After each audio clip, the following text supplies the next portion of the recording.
It's your guys, the Two Live Stews, and today's show is brought to you by Black Eden 1912 Bourbon, a premium bourbon inspired by the historic legacy of Idlewild, Michigan, known as Black Eden. So whether you're celebrating a victory or raising a glass with friends, experience Black Eden 1912, a taste of history. We're always hooking y'all up. As a listener of the Two Live Stews, enjoy $20 off of your online purchase by visiting blackeden1912.com/2livestews and using the promo code 2livestews when you get to checkout.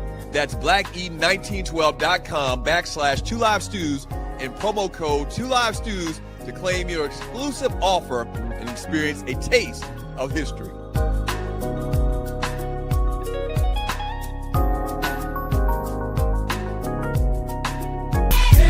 Stuart Mead. Good morning. It is your guys, the Two Live Stews, and we gotta thank God every minute of every day. Good morning. Welcome to your guys' show, man. The Two Live Stews, the Two Live Stews experience. He's Doug, I'm Ryan, and together we create the Two Live Stews, and this is your Two Live Stews experience. Shouts out to contributor, chop it up, extraordinaire himself, Rail Scott. Raymond Sutton the fourth is in the building today. Big John B1 will get a good mention, and we'll give an honorable to none other than John B77. Good morning to all of them, Dougie Stew, and good morning to you, sir. How you feeling, man? Fantastic, man. How about you? I too, sir. Feeling absolutely stew-tastic, man. So let me figure this out real quick. Mm-hmm. The hair. So what, you have it like tied up in a ball in the back of your hat, kind of like Naaman from The Wire? I pulled it back, yes, and it's through the hole in the back of my hat right now as we speak. Okay. Well, if you just right, there we go. Thank you, Tree. Look at that. Producer. That was Ryan in the pregame show this morning. It's not a becoming picture of you, though, Tree. That's not, yeah. She don't care about her. She just wants the people to see. She wants record of your hair growth that you've been bragging on for the last year, and it actually came to fruition this morning. It's been over a year. Yeah. So you have that all wrapped up in a ball or something, once again, like Naaman from The Wire. Is that what you're saying? I pulled it down, and the wife helped me. It took a lot.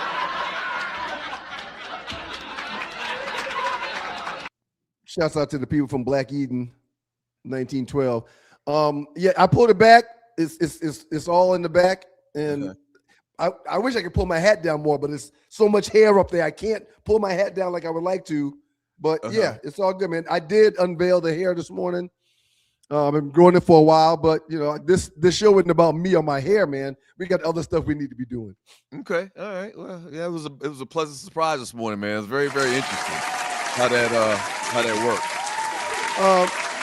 I'm wearing frat gear today: a hat, shirt, underwear, socks, and shorts. I'm wearing frat wear today in honor of I believe it's the 85th National Conclave this weekend in Cincinnati, Ohio. Don't give me the line. I don't know. I think it's 85th. If I'm wrong, somebody will correct me. I believe Big Walton Brown is in there. Shouts out to DK2, DK97.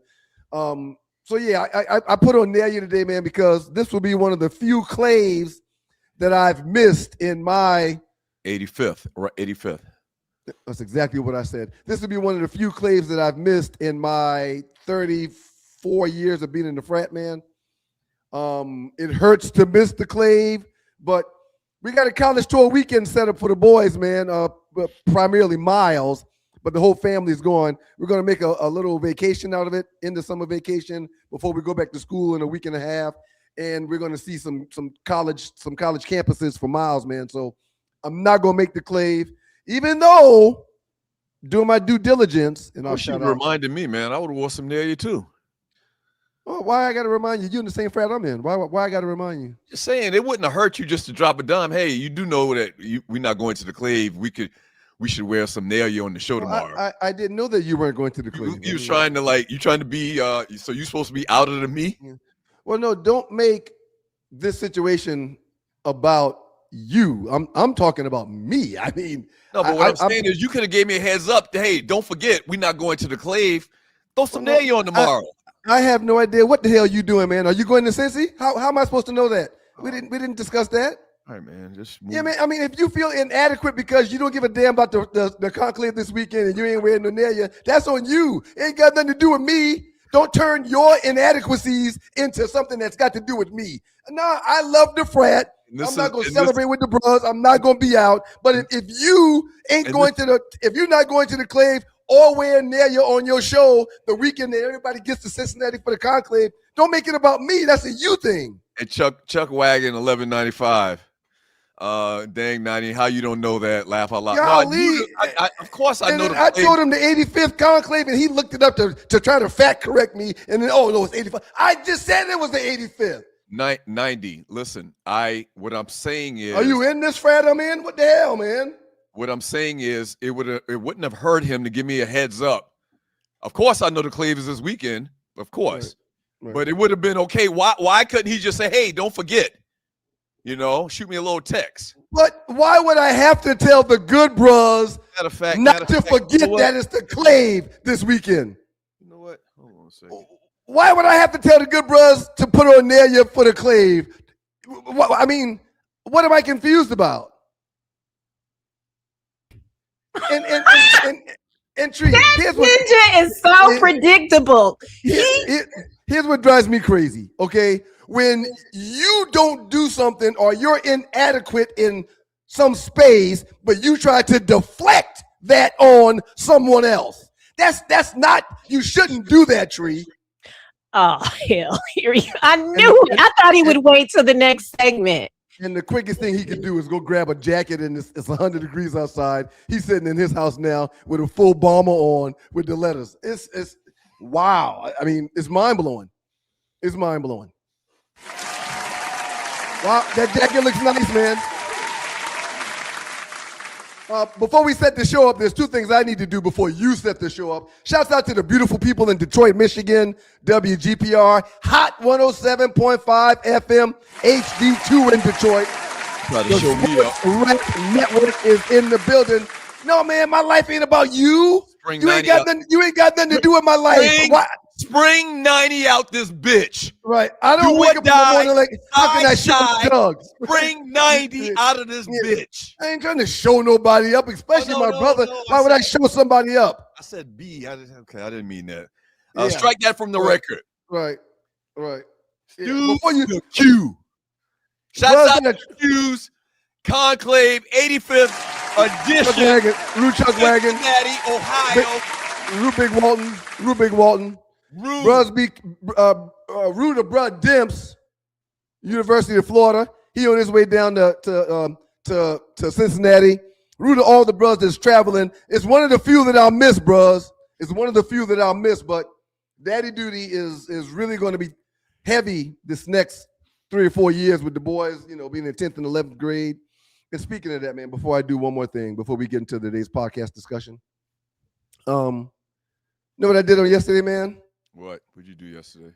I took your youngest nephew to the DMV over there, man, to get his driver's permit, and he got it, man. He got it? Mason has a driver's permit, man. And after he gets the driver's permit, man, he did it with no problem. He comes out smiling, gives me the thumbs up. Osiris. As soon as we step outside, shouts out to you, Osiris. Be careful, bro. Be out, bro. Have a drink for the bros. Matter of fact, if you the Q's, post something, man. Let's acknowledge you on this clave. You'll get some pink gator today, no question, loose neck. You get some pink gator, and I don't think you the bros loose neck, but you get some pink gator. As soon as we step outside, knowing that he hadn't driven a lick, I throw the keys in the air, and he catch the keys, and I say, "All right, man, it's on you."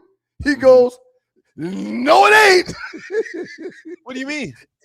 He didn't want to drive. He passed the keys back to me. Thank you, Rail. I'll let Mason know. He just got his driver's license and didn't want to drive? He just got his driver's permit. Right. Okay. Yeah. And he didn't want to drive? No, he didn't want to drive. And I wasn't going to let him drive anyway because he's never driven. No parking lot driving, no neighborhood driving. You know, he hadn't done that. But I was just testing him to see if he was willing to put his life on the line, knowing he's never driven. And he was like, "Nah, Dad, I'm good." In the same situation, you wouldn't say, "Yeah, give me the keys." When Well, you were that age, we were driving since we were in the 5th grade, 6th grade. You and I. But what I'm saying is, he just got his permit and he didn't want to drive. That's exactly what I've said for the last 30 seconds, man. I find that kind of odd, man, but okay. But again, he's never driven. We were driving around the neighborhood and driving in the yard since we were 8, 9 years old. Mm-hmm. I was driving a stick shift on the roads of Oakley, South Carolina when I was 12. You want to say that's not true? I don't remember that, but anyway, man, if you say it. Sir, the pickup truck that Dad got for us to haul wood and stuff, you were still in high school when you were driving that truck. I was driving that truck too. Oh, okay. All right. I believe you. Your memory on that type of stuff, your memory on that type of stuff is better than mine. So I give it up to you. Okay. There's been a lot of conversations in this world the last few weeks about LeBron James, about him being a ring chaser. We got some video that we'll play later on in today's show with someone that's highly respected in the world of sports, in the world of basketball, and their thoughts on LeBron. It got me to thinking. On the heels of the LeBron talk and LeBron taking less money, just like Tom Brady did, whose career would the listeners want? Championships or checks?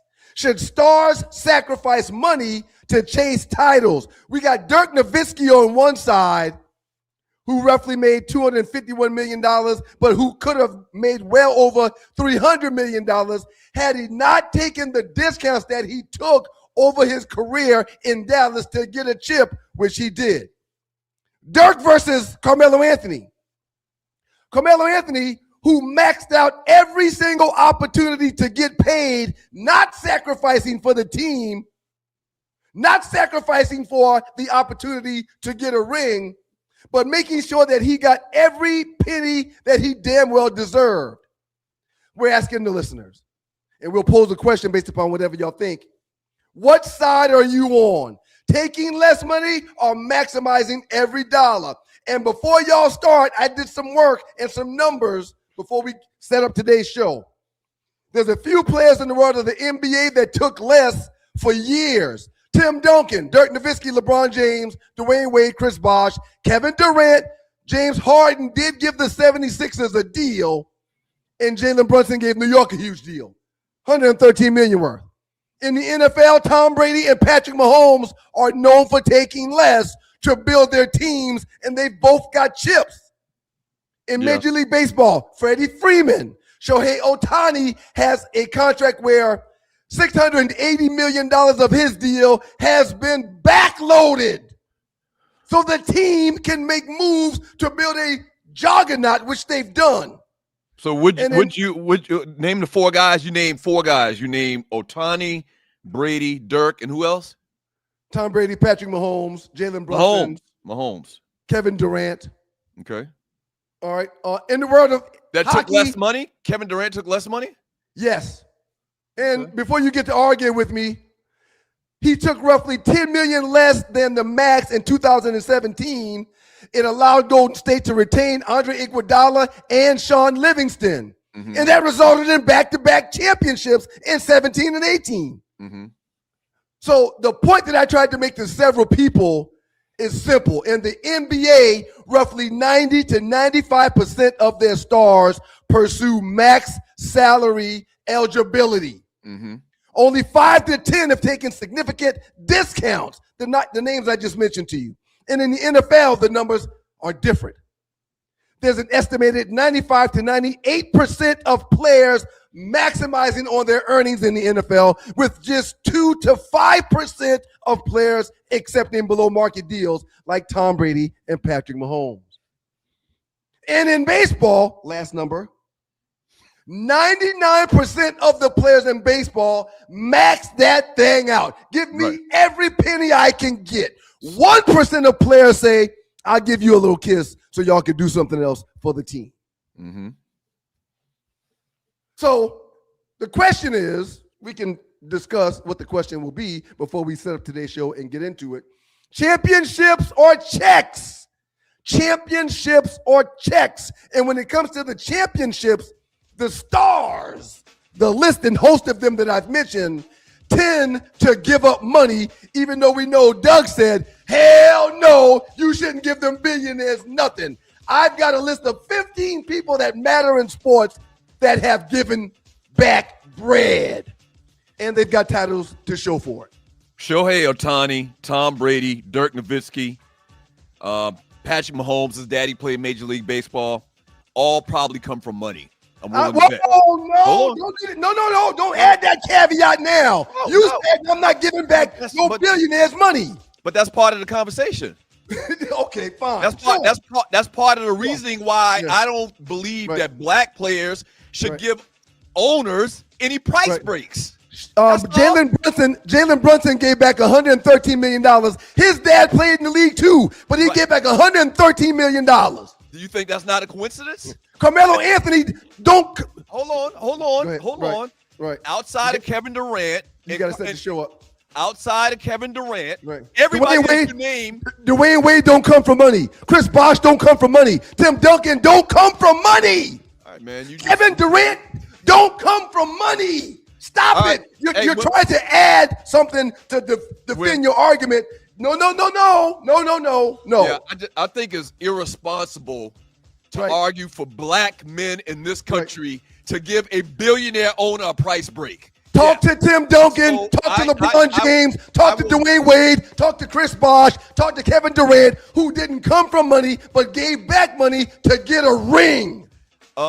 Thank you. Osiris says not only that, Jalen's dad got a job on the team too. Yep, congratulations. So, for the most of his life, these guys have had money. The way that these guys look at money is a lot different from somebody that didn't have money. No, you're lying. Yeah. You're lying. Kevin Durant didn't come from money. LeBron didn't come from money. Dwayne Wade didn't come from money. Of LeBron.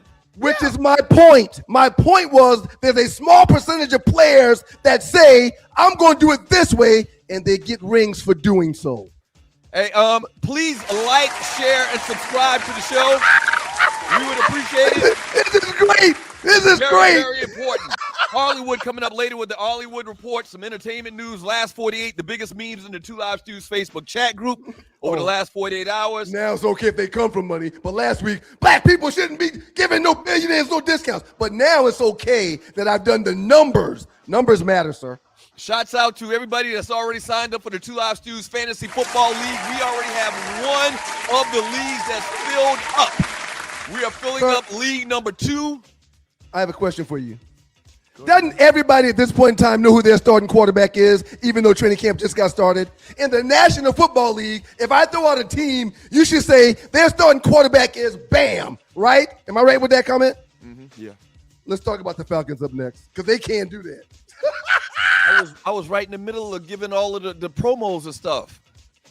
Yeah, we got to go, man. We got to go. It's 7:19. We got to go. What up, folks? It's your boy Doug Stewart, one half of the world-famous Two Live Stews. Now, what I do in my daily life is I work in the financial services industry. In particular, I sell life insurance, okay? I do retirement planning, investing as well, but really I focus on life insurance. You need somebody that you can trust to sell you a life insurance policy, to get you the right life insurance policy. I'm your guy. Y'all know me from these streets. I'm somewhat of a public figure. I'm not going to do anything wrong to damage my reputation at all right? So if you need life insurance, your mama need life insurance, your kids need life insurance, holla at me. Holla at your boy, all right? 678-770-8073. That's 678-770-8073. I've been doing this thing a long, long time. I've hired, trained, and managed employees and agents in the life insurance industry. Holla at your boy. I got you covered. You good. 678-770-8073. I got you. Welcome back to you guys, the Two Live Stews. I'm Ryan. He's Doug. Together with the Two Live Stews, and this is the Two Live Stews Experience. Shouts out to the beautiful people in Detroit, Michigan. WGPR Hot 107.5 FM HD2 in Detroit. The Sports Rap Network is in the building. Shout out to the brother man who's in the D. Probably going to listen to the show on WGPR a little bit later. I think in order to take less money to help you win a championship, it depends on how much money you made or are making at the time, and is it worth the sacrifice? So then when it comes to the debate of LeBron taking $8 million for 2 years when he's a billionaire, y'all saying it don't matter. Oh, but when I said that last week, it mattered. But now it doesn't matter. I understand. I get it, guys. I get it. Appreciate you, brother, man. So this is all about LeBron, defending LeBron again for the 4th day in a row. No, this is about today's podcast poll question. No, based on what you just said, that's what this is really all about. This poll question. You can say that if you want, but I'm not arguing that. I'd rather discuss the poll question. That's what I'd rather discuss. Right. I don't need to go back down what I've been debating on 3 shows now, including the pop-up. I don't need to do that. I just need to talk about the poll question that we have and that they're offering the listeners now. Right. That's all we're doing. I mean, if you want to rehash and go back down that road, we can. But no, championships and checks. That's my question. Shouts out to the Water Boys, my man Trey and B Rich. They did a topic, I posted something the other day where they compared Robert Horry, who made $55 million and won 7 rings. They compared Robert Horry to James Harden. Mm-hmm. James Harden, who's maxed out and jumped around and has made $300 plus $400 million, but he's got no rings. Their question was, which gave me the idea for this, checks or championships? You want to be Robert Horry, $55 million, which is a significant amount of money, and 7 rings? Or you want to be Harden, no rings and $400 million? It's the same here with this. Championships or checks. And which one of those guys would you want to be? You said 400 million to 50 million? To 55. Yeah, go ahead. Let's just say over 300. Yeah, which one of those guys you want to be? That level of money is ridiculous. Give me the 300. No question. I'm not even doubting it. So what's happening what's going on? What are you discussing in the last 10 minutes then? Sir, I'm discussing our poll question. Tree, can you post it again? I don't think Doug saw that. No, but the poll question's right there, but you just said you take Harden's money. Right. Compared to Robert Horry, everybody in the world would take Harden's money. Stop it. What is this about then this morning? Checks or championships is what this is about. You just chose checks. Right. Doug, that's fine. Congratulations. Checks or championships, y'all. You just chose checks. Right. Congratulations, Doug. Wonderful. No, is there some type of deviation from your argument that I'm missing? Tell me. Go ahead. You posed this question. You just said checks, but for the last 15 minutes, you were saying you take championships. If I'm LeBron James, I don't care that I'm making no money this year when I've made $1 billion. I've said that from day one. Once again, I said that from day one. This goes back to defending LeBron James. Thank you, studio audience. Thank you, studio audience. Thank you, studio audience. This is what this is all about. Thank you, studio audience. The truth. Jalen Brunson, $113 million he gave back. 113. He got a championship. Yeah. Okay. Championships or checks. Right.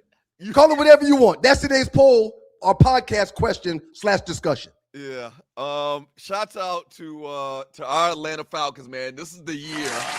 I'm one of the people that say this is the year. They got a couple little issues going on in training camp, man. The Tua Tagovailoa is sidelined with back tightness, and you know the issue with Michael Penix coming back from the torn ACL.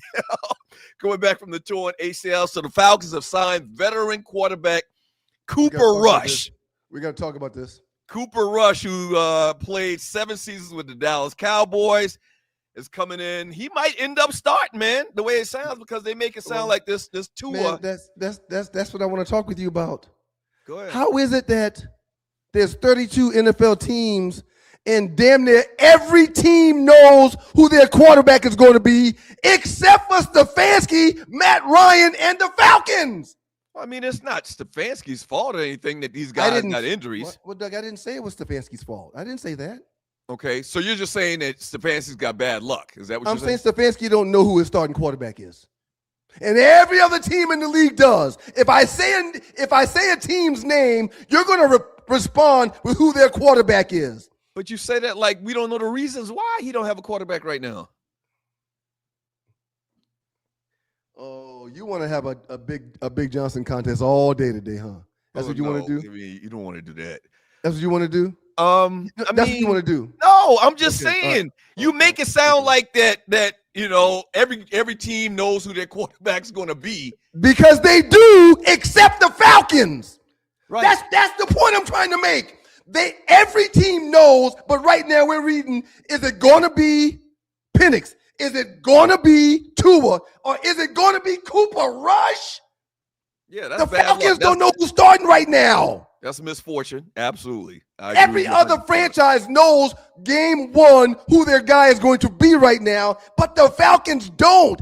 That isn't puzzling to you? Let me stop right there because it came I'm trying to be difficult. No, it came to me the point that I wanted to make about what you're saying. You're saying that like the Falcons did something wrong.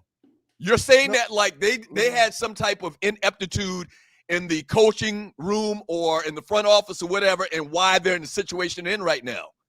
What I'm saying to you is that has nothing to do with anything. These guys, they got injury issues. They got a guy coming back from an ACL. Go ahead. Words matter, and I didn't say none of that shiggity you just said. I didn't say but that's any of the way that. you made it seem like that, man. No, I didn't make it seem like anything. I made a direct statement. Every team knows who their starting quarterback is, except the Falcons right now. Okay. There's no other franchise in the league that doesn't know week one who their quarterback is going to be, except the Falcons. The Vikings don't know who their quarterback's going to be right now. Very good.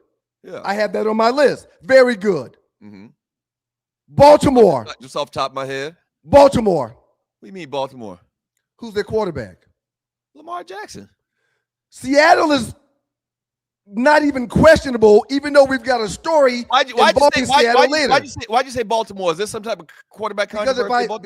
Because if I say a team, Doug, you're going to be able to tell me who their quarterback is. Oh, okay. Week one. You're gonna know. You're not going to have to think about it. You're gonna know. But if I say Falcons, you've got to go, Right. And my point is, every team knows right now who their starter is, and the Falcons don't. For the most part, yes. So what does that do for your season? What does that mean for your season? What does that mean for your fans? Everybody else is hoping for a championship with their quarterback this season. The Falcons fans don't know who their quarterback is going to be. As of right now, yes. Absolutely. I agree with that. Hey, golly, man. Also, man, training camp news. Jalen Ramsey begins Steelers camp banged up. You know he's got a knee injury, so he's on the PUP list, the physically unable to perform list for the Steelers right now. Mike McCarthy's coming into his first year as head coach for the Pittsburgh Steelers. Aaron Rodgers is back for his last year or his final year of professional football. He says he's already put it out there. He's going to retire, trying to get chemistry with DK Metcalf and all of the receivers. So would you rather have stars sit all the training camp? You play in the NFL. Would you rather have your superstars sit during training camp or, to be 100% healthy in September or play to build that chemistry right now? Talk about your experience in training camp with the Lions. I don't like Ramsey not being available. I don't like Ramsey starting on the PUP list, but Matthew Stafford did that last year too, man. He wasn't in every practice last year in training camp. When I was in Detroit, man, Robert Porcher, who was coming into his 8th, 9th year, Barry Sanders, been around a decade, Herman Moore, them guys wasn't banging and showing how much brute strength they had during training camp. It wasn't necessary for them. It was necessary for me to make the depth chart. It was necessary for first-round draft picks to show their worth. But Jalen Ramsey not being able to perform or coming in on the PUP list doesn't alarm me at all. Do coaches want everybody to be 100% in a part of every practice? Yes. But does a vet like that that's been around for a decade, that's played in Super Bowls, does he need to be a part of a grueling training camp? Not at all. Aaron Rodgers not playing is not significant at all. He knows what he's going to do when the lights get cut on. Yeah, absolutely. And DK Metcalf knows what he's going to do when the lights turn on. So I don't even see that as a big problem at all, man. I think that you probably got guys trying to get accustomed or, figure out exactly, what Mike McCarthy likes, what he doesn't like, familiarity with him, with the new coaching staff. I'm sure they got a new coaching staff up there as well.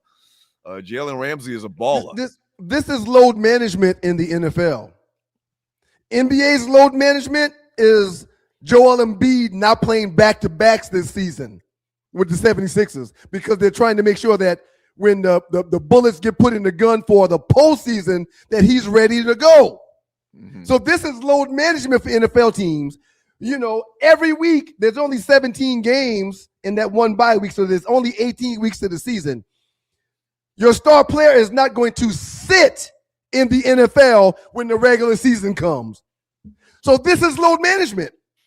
Let's not kill his legs. Let's not kill his body during training camp. Let's make sure we can maximize on his body in the regular season. This is load management in the National Football League. Hey, do us a favor, like, share, and subscribe to the show. It's very, very important, especially the share part. Just hit the share button for us, man. I mean, it ain't costing you nothing. Hit the share button for us. We really would appreciate it. Shouts out to Pee Wee Shine, Apple, and Spotify music. Check out his music. This guy's been rapping for damn near 50 years, and I'm not joking about that.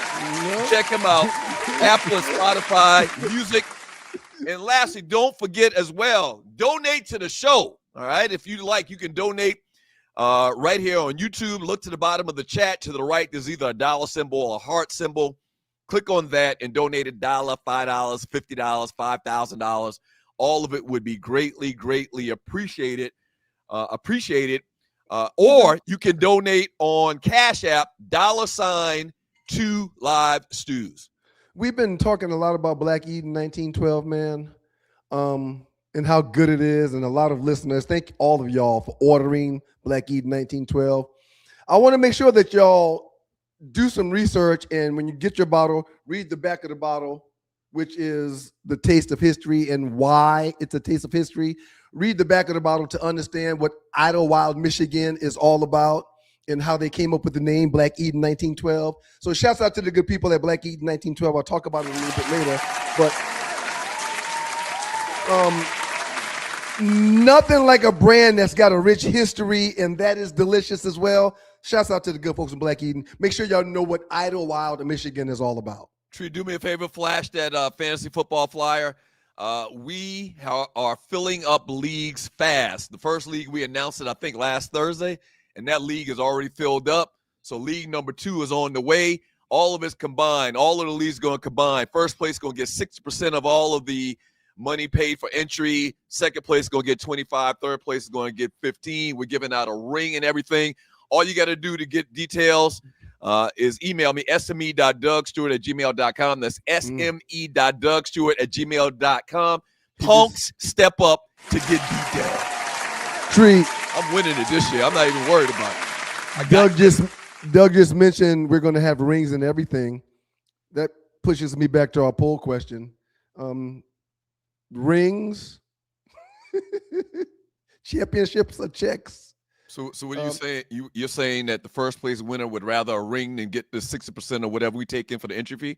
No, what I'm saying right now is that the poll question is not even questionable. It's in my favor when it comes to taking less money. That's what I'm saying. Yep, that's what I'm saying. The people are voting, and I don't need to discuss anything. I'm not voting for anybody, but the poll when it comes to checks and championships, people are saying championships right now. People are saying championships right now. And as great as Melo was, he made more money than Dirk Nowitzki, but Dirk's got a championship. Mm-hmm. And that matters. Right. The people are voting, and the people are saying 80% to 20% that they'll take less money to get a title right now. Let me ask you a question. Do you think owners care more about championships or making money? That's not the poll question that we're discussing today on the podcast. Right. No, I totally understand. I can see that. All right, I'm asking you a question right now. Right. I'm not an owner or a billionaire. I can't speak for them, but I can speak as a former player that did this for a profession for 5 years of my life. I can speak from that aspect of it. Guys take less money all the time. You're very Trumpian in your ways. Guys take less money all the time. You either switch the question around and answer something that wasn't asked of you, or you just totally ignored it. Here's what I'm doing. I'm talking about today's poll question, which is championships or checks. And right now, people are choosing less money, which means championships. Right. So you can try to divert to something else, but this is all in the same family. It's all in the same family of questioning. The podcast discussions are championships or checks. That's the podcast discussion. I choose checks. Now, let me ask you a question. Yep. Do you think owners want to win championships more than they want to make money? I have no idea. Let's use Jerry Jones as an example. Yeah, I have no idea what Jerry Jones wants to do. I'm not an owner. I'm not Jerry Jones. So you don't have an opinion on that question? I got an opinion on championships and checks. Today's podcast discussion. No, the question I just asked you, do you have an opinion on that? What is that? Do you think owners, for the fifth time, right, would rather win championships or make money? Right. I don't know what Robert Kraft would prefer. I don't like doing the what if game, and you know that. I want stats, statistics, and numbers. I want factual information. That don't matter. Y'all ninjas giving Robert Kraft and Jerry Jones discounts. Yep. Right. How ass backwards is that? Just like Kevin Durant is done, Freddie Freeman is done, Shohei Ohtani is done, Patrick Mahomes is done, Tom Brady is done, Jalen Brunson, just like all those guys and what they've done. Right. They're crazy. Right. Yeah. But the percentages say 90+% of guys are going to get their money, but there's a small, minute percentage that wants to win. You know what, man? You're exactly right. At the end of the day, man, everybody has a choice. You have a choice, and there's a lot of people that are on the other side of that choice to think that that's insane. That's actually a mental illness to give a billionaire a price break for your services. It's not a mental illness at all. It's really a mental illness. In life, we have different priorities, and some people prioritize winning versus having 20 million versus 25 million. Yeah, some people prioritize that. Right. All right. Up next in the doghouse on 2 Live Stews, man. The starting quarterback in Seattle, his name is Sam Darnold, but this guy right here, we said he was going to eventually be a beast. We'll talk about him up next. 7:38. We're getting out on time, Tree. I know she's happy. Are you tired of workouts that leave you feeling drained? Do you want to push your limits without compromising your health? Introducing NPE, the ultimate pre-workout powerhouse. NPE is packed with natural plant-based ingredients that fuel your body and mind. We're talking about sustained energy, enhanced focus, and accelerated recovery. All this while giving your immune system a powerful boost. But NPE doesn't stop there. It also stimulates circulation, enhancing blood flow throughout your body. And it doesn't just improve your workout performance, it also boosts fertility and sexual drive in both men and women. Whether you're a seasoned athlete or just starting your fitness journey, NPE is here to help you reach new heights. Don't settle for sluggish workouts. Unleash your inner athlete with NPE. That's natural performance energy. This is not your ordinary pre-workout supplement. Our clients will tell you NPE also stands for natural power, peak performance. Every workout. Make sure y'all travel safe, bro. Guys out to the Pink Gator in the building.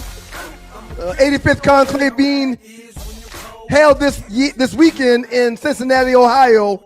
Brothers on planes, brothers in cars, brothers on buses, brothers on trains getting to Cincinnati this weekend. Y'all be out and be careful, bros. I really feel like sometime, man. I really feel like sometime, man, I miss my calling.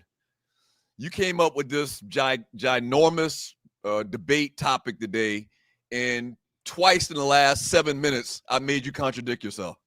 Okay, you call it whatever you want. There's Yeah. no contradicting at all. I really think so, man. I really think that I may have missed my calling. Like, I Nope. really should have Nope. been a lawyer, man. And our Uncle Lenny's an attorney. You can try to bolster your argument all you want, but I am crushing your thoughts for the last week. Crushing them. Okay. The last week. Crushing them. Yes. And Yes. all revolving around this LeBron thing. And him taking less money and $5 million to go play when he could have got 50. Crushing them. Right.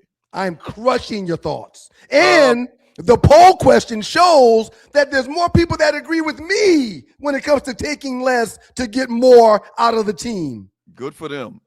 Seattle Seahawks Jalen Milroe is turning heads. If you have not heard, former Alabama quarterback, had one of the best practices of training camp so far.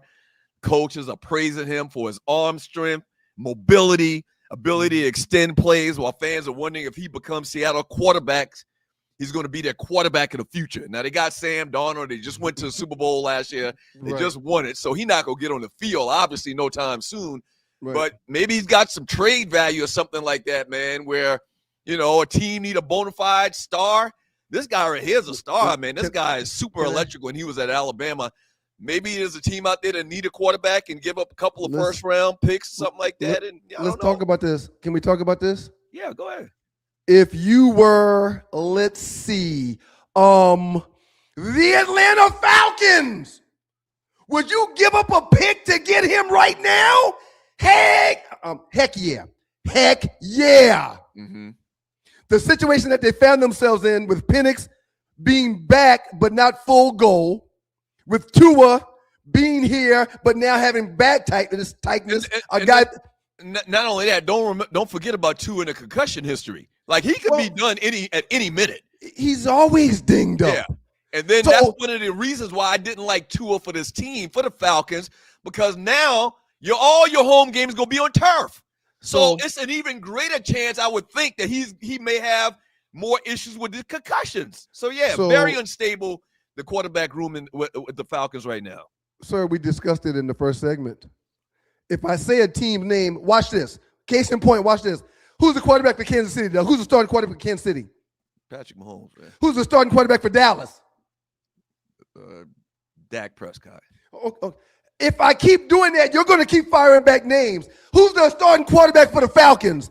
Would they not give up a first-round pick or two to get Milroe in their building right now? Nah, they're not going to give up a first-round pick. They wouldn't go that high. They'd probably give up a third or fourth or something like that. Are you kidding me? And maybe a future pick. First-round picks, the NFL usually don't give away first-round picks like that. First-round pick for a guy that's backed up, and he didn't get drafted till how many he didn't get drafted early. Go ahead. How many first-round picks did the Rams give up to get Myles Garrett? They gave up. I'm not sure. If you can change your room's fortunes, and the Falcons need their quarterback room's fortunes changed, it's worth it. Especially if the reports on Milroe are that he is as phenomenal as people are saying he is. He's not going to bench, or he's not going to get Sam Darnold benched. He's not going to start for Seattle. The Super Bowl winning quarterback's going to start for Seattle. They don't need Milroe right now. They could build and get picks for him if a team wanted to do so. Yeah, no, I agree. I'm just saying not first round. He got drafted in the third round. Like, there's probably not, and I don't know this exact. I don't know this for 100%, but it doesn't seem like that teams give up first round picks for unproven third round picks, especially this early in their career. He looks good at training camp, but it's just training camp. And I'm not comparing Milroe to Myles Garrett, but Doug mentioned teams not giving up first-round picks. That happens all the time if there's a player they really want or need. Yeah, but that's Myles Garrett, who might be the greatest defensive end in the history of the world. It's the first round. It's a first-round pick or picks. All right, man. Also in San Francisco, man, Brock Purdy. And the team, a lot of people in the organization are talking about this new defense that they're going to stroll out there. Increased pressure, disguised defensive packages going into the regular season. If the defense returns, they got a good offense. They've been able to put up points on the board. Brock Purdy has done a great job in relative terms for a guy that was picked last in the NFL draft. So what's your thoughts about San Francisco, man? And let me ask you this general question. What do you think wins championships? All right.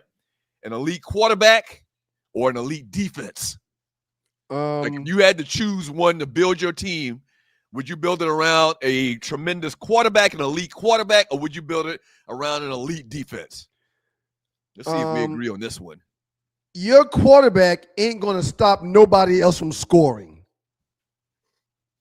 Your defense will allow your team to win a game if you've only got 3 points. So defense wins championships. Defense wins. Being able to stop someone consistently is how you're going to win a championship. Very simple. Very simple math. Defense can put points on the board for you. Defenses can score. They can pick up a fumble and score a touchdown. They can interception. Get an interception, score a touchdown. But if you can't score as an offense, it's a wrap. So your quarterback. That's the Ravens. That was the Ravens' philosophy with Ray Lewis and them guys them couple of years. Ravens, Philadelphia Eagles, Chicago Bears. Back in the day when Brett Favre was giving the ball away, he had Reggie White and a hellacious defense to come on the field and get it back for him. If you've got a defense, sir, your defense can also provide points for your team. Yep. And that was the Ravens formula. Who's the quarterback? Was it Trent Dilfer or Trent was Dilfer? Well, Flacco and Dilfer. Not Trent Dilfer. I'm sorry, not Trent Dilfer. I'm thinking about it was Trent Dilfer in that's Tampa. You're right. That's Tampa. It was Flacco. It was Joe Flacco. So Joe Flacco won a championship, and I think Flacco's better. But the Tampa Bay example is perfect. Dilfer was with Simeon Rice, Warren Sapp, Barber. Same thing. The defense was hellacious in Tampa when they had Dilfer just doing the best he could to manage said game. Absolutely.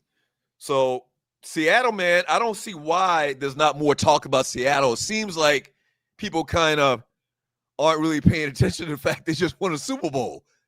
Like, I don't hear a lot of buzz around a team that just won a Super Bowl you think you would hear in this early part of the season where you're just coming off of that Super Bowl win. It doesn't feel like they're getting enough love in the media. They're not getting enough props about the team they're bringing back. It just feels kind of strange around Seattle right now. That's very important, and I'm glad you brought that up, because the reason why there's a lack of enthusiasm around last year's Super Bowl winning team, they lost Kenneth Walker. He went to Kansas City. He was a running back that was the all-everything that helped them win that Super Bowl. They lost their edge rusher in Maffei. He's now with the Bengals. They lost a cornerback. They lost Kobe Bryant, a DB, another cornerback. They lost Drake Young, a receiver and specialist. They lost their offensive coordinator, and he took 2 coaches from their offense. So the Seattle team, as we knew it last year that won a title, is going to be significantly different this year because of free agency and the players and coaches that have moved on. It's not going to be the same Seattle team. And that's something that needs to be highlighted also. When you have that many losses on one side of the ball, your running back, your offensive coordinator, and 2 other offensive coaches, things are going to change dramatically for that franchise and their fortunes. Well, we will see. We will see. And back to the Jalen Milroe conversation, man. I'm really rooting for that brother, man, to be able to show at some point what he can do. I think he's got all the he's literally just as fast as Lamar, and he's bigger than Lamar. Now, does he have the quarterback acumen that Lamar Jackson has? He got a very strong arm. He's got a very strong arm. Oh my gosh, just he got very strong athlete, a tremendous talent, man. I'd love to see him get an opportunity, man, and flourish. Shouts out to Brad Johnson. He was the Bucs quarterback, not Dilfer. Thank you, Sean Mims, for that. It was Brad Johnson that was the quarterback when Dilfer came into Baltimore, and I believe he might have been the quarterback of one of the championships. He has a ring. He has a ring. He was with Baltimore when they won the championship. I can't remember if he started or not. No, somebody in the chat room will remind me of that's the great contributor, Sean Mims. He's a part of this team. We appreciate you, Sean. Yeah, absolutely. He's one of my favorite listeners. I mean, I know some people don't like him for some reasons that we're not going to get into, but I mean, I am a Sean Mims. Shut up! Y'all shut up! From How much money do y'all give to the platform? How often y'all send money in? Will 83, that defense can score point statement just made me look up quarterbacks with the most tackles in the NFL. Right, exactly. Solar Proud, losing assistant coaches have messed up a lot of teams' potential to repeat, especially NBA and Let's talk about that. The Lions found a way to have a good season, but it wasn't as good as it was before they lost Ben Johnson to Chicago. And Chicago's fortunes have changed tremendously since getting the Lions offensive coordinator, Ben Johnson, in Chicago. Mm-hmm. So coordinators and position coaches matter, especially coordinators. Kubiak is now the head coach in Baltimore.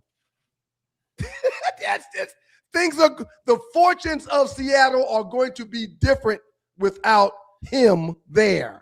We're going to talk about Lamar Jackson a little bit later in the last 48, which are the biggest memes in the 2 Hours News Facebook chat group over the last 48 hours. You mentioned the 49ers a little while ago, and I'm sorry for cutting you off, and how Brock Purdy loves the San Francisco new defense and new defensive scheme. Right, sir, because and I'm sure that's kind of newsworthy because he's the quarterback. If their defense puts them in good positions, give them great field position, that matters to him a lot as well. It means a lot to him. Mm-hmm. And he's not one of the quarterbacks that we're going to look to throw for 5,200 yards and 40 touchdowns and 5 interceptions. He's not one of those quarterbacks. And speaking of that, how I put the emphasis on defense again, Seattle last year, Sam Darnold had a boatload of turnovers. But they don't get talked about because the defense kept getting them the dang ball back. Mm-hmm. The defense scored. The defense pressured the opposing quarterback. So some of the inadequacies that Sam Darnold showed and had last season was covered up because of a defense that had a heck of a prowess on defense when it comes to covering, tackling, getting sacks, and turning the ball over. So it helped and raised Sam Darnold's stock having that defense. Mm-hmm. Absolutely. The NFL is back, man. Training camps all over the league. I'm going to get a little bit later. I want to ask you a question. I want to get your thoughts on your training camp experiences. You always tell that one story where you got there very early and you really had to put your stake in the ground and had to show some dudes that you weren't afraid to squabble. I grabbed the wrong guy though, man. What do you mean? You got another story you can tell? You can tell this story for a lot of people that are new to the show. What happened? What's the story that you're referring to? A long time ago you mentioned, being aggressive and putting your stake in the ground like you just said. So basically the first year of every team I've ever been on since I was in Little League, I would get in a fight those first 2 days. I would pick somebody that was my size or bigger. I would pick a starter, someone that had some clout, and I would squabble with them. I wasn't really afraid of anyone that I picked. I'll fight anybody. It doesn't matter. I don't care. I'll fight anybody. I'm wacky like that. But yeah, I would pick somebody that was comparable in size. I would pick somebody that's a starter. And you try to do as much damage as you can before you get pulled apart, which always happens. Right. You're in this situation, you're praying, hurry, pull us apart. Hurry up. And I'm not praying, but it's going to happen. Eventually, they're going to break you up. Okay. And then the team will know, damn, the new guy, he's got some spunk. I better not mess with the new guy. Right. Oh, the new guy don't quit. The new guy don't care. He grabs so-and-so. Right. So let's backtrack a little bit. You're talking about Detroit Lions training camp, your rookie year. Well, I'm talking about my first year on every new team that I was a part of. Okay, so not just Lions, in Berkeley High Georgia. School, Right. Monk's going to Cowboys. Right. My first year, I'm fighting somebody. Uh-huh. Well, in Detroit, I grabbed Ray Roberts, who was a left tackle out of Virginia. He was a left tackle that played in Seattle. He was with Detroit. Why'd you grab a left tackle? They're the most athletic people on the offensive line, and they're usually like 300 pounds. It was a bad quick decision. And agile and can pull. It was a bad decision. And he didn't fight me. He just put his hand on my face mask and extended his arm. And here I was, I'm doing like this, trying to hit him. So wait a minute. You telling us that this man put his hand on your forehead like it used to happen in middle school with a bigger person and a younger person, and you're flailing your arms like this trying to get to him? At the time, I was 38, and he just kept saying, calm down, 38. Easy, 38. You don't want this, 38. You can't do nothing, 38. 38, look at what's going on, 38. You can't hit me, 38. 38, don't make me throw you, 38. Let's back up. First of all, disrespect was given when they gave you the number 38. It's already a problem. Because 38 is not a pretty number. 38 is an ugly number. When you told me you had number 38, I was like, they gave you 38?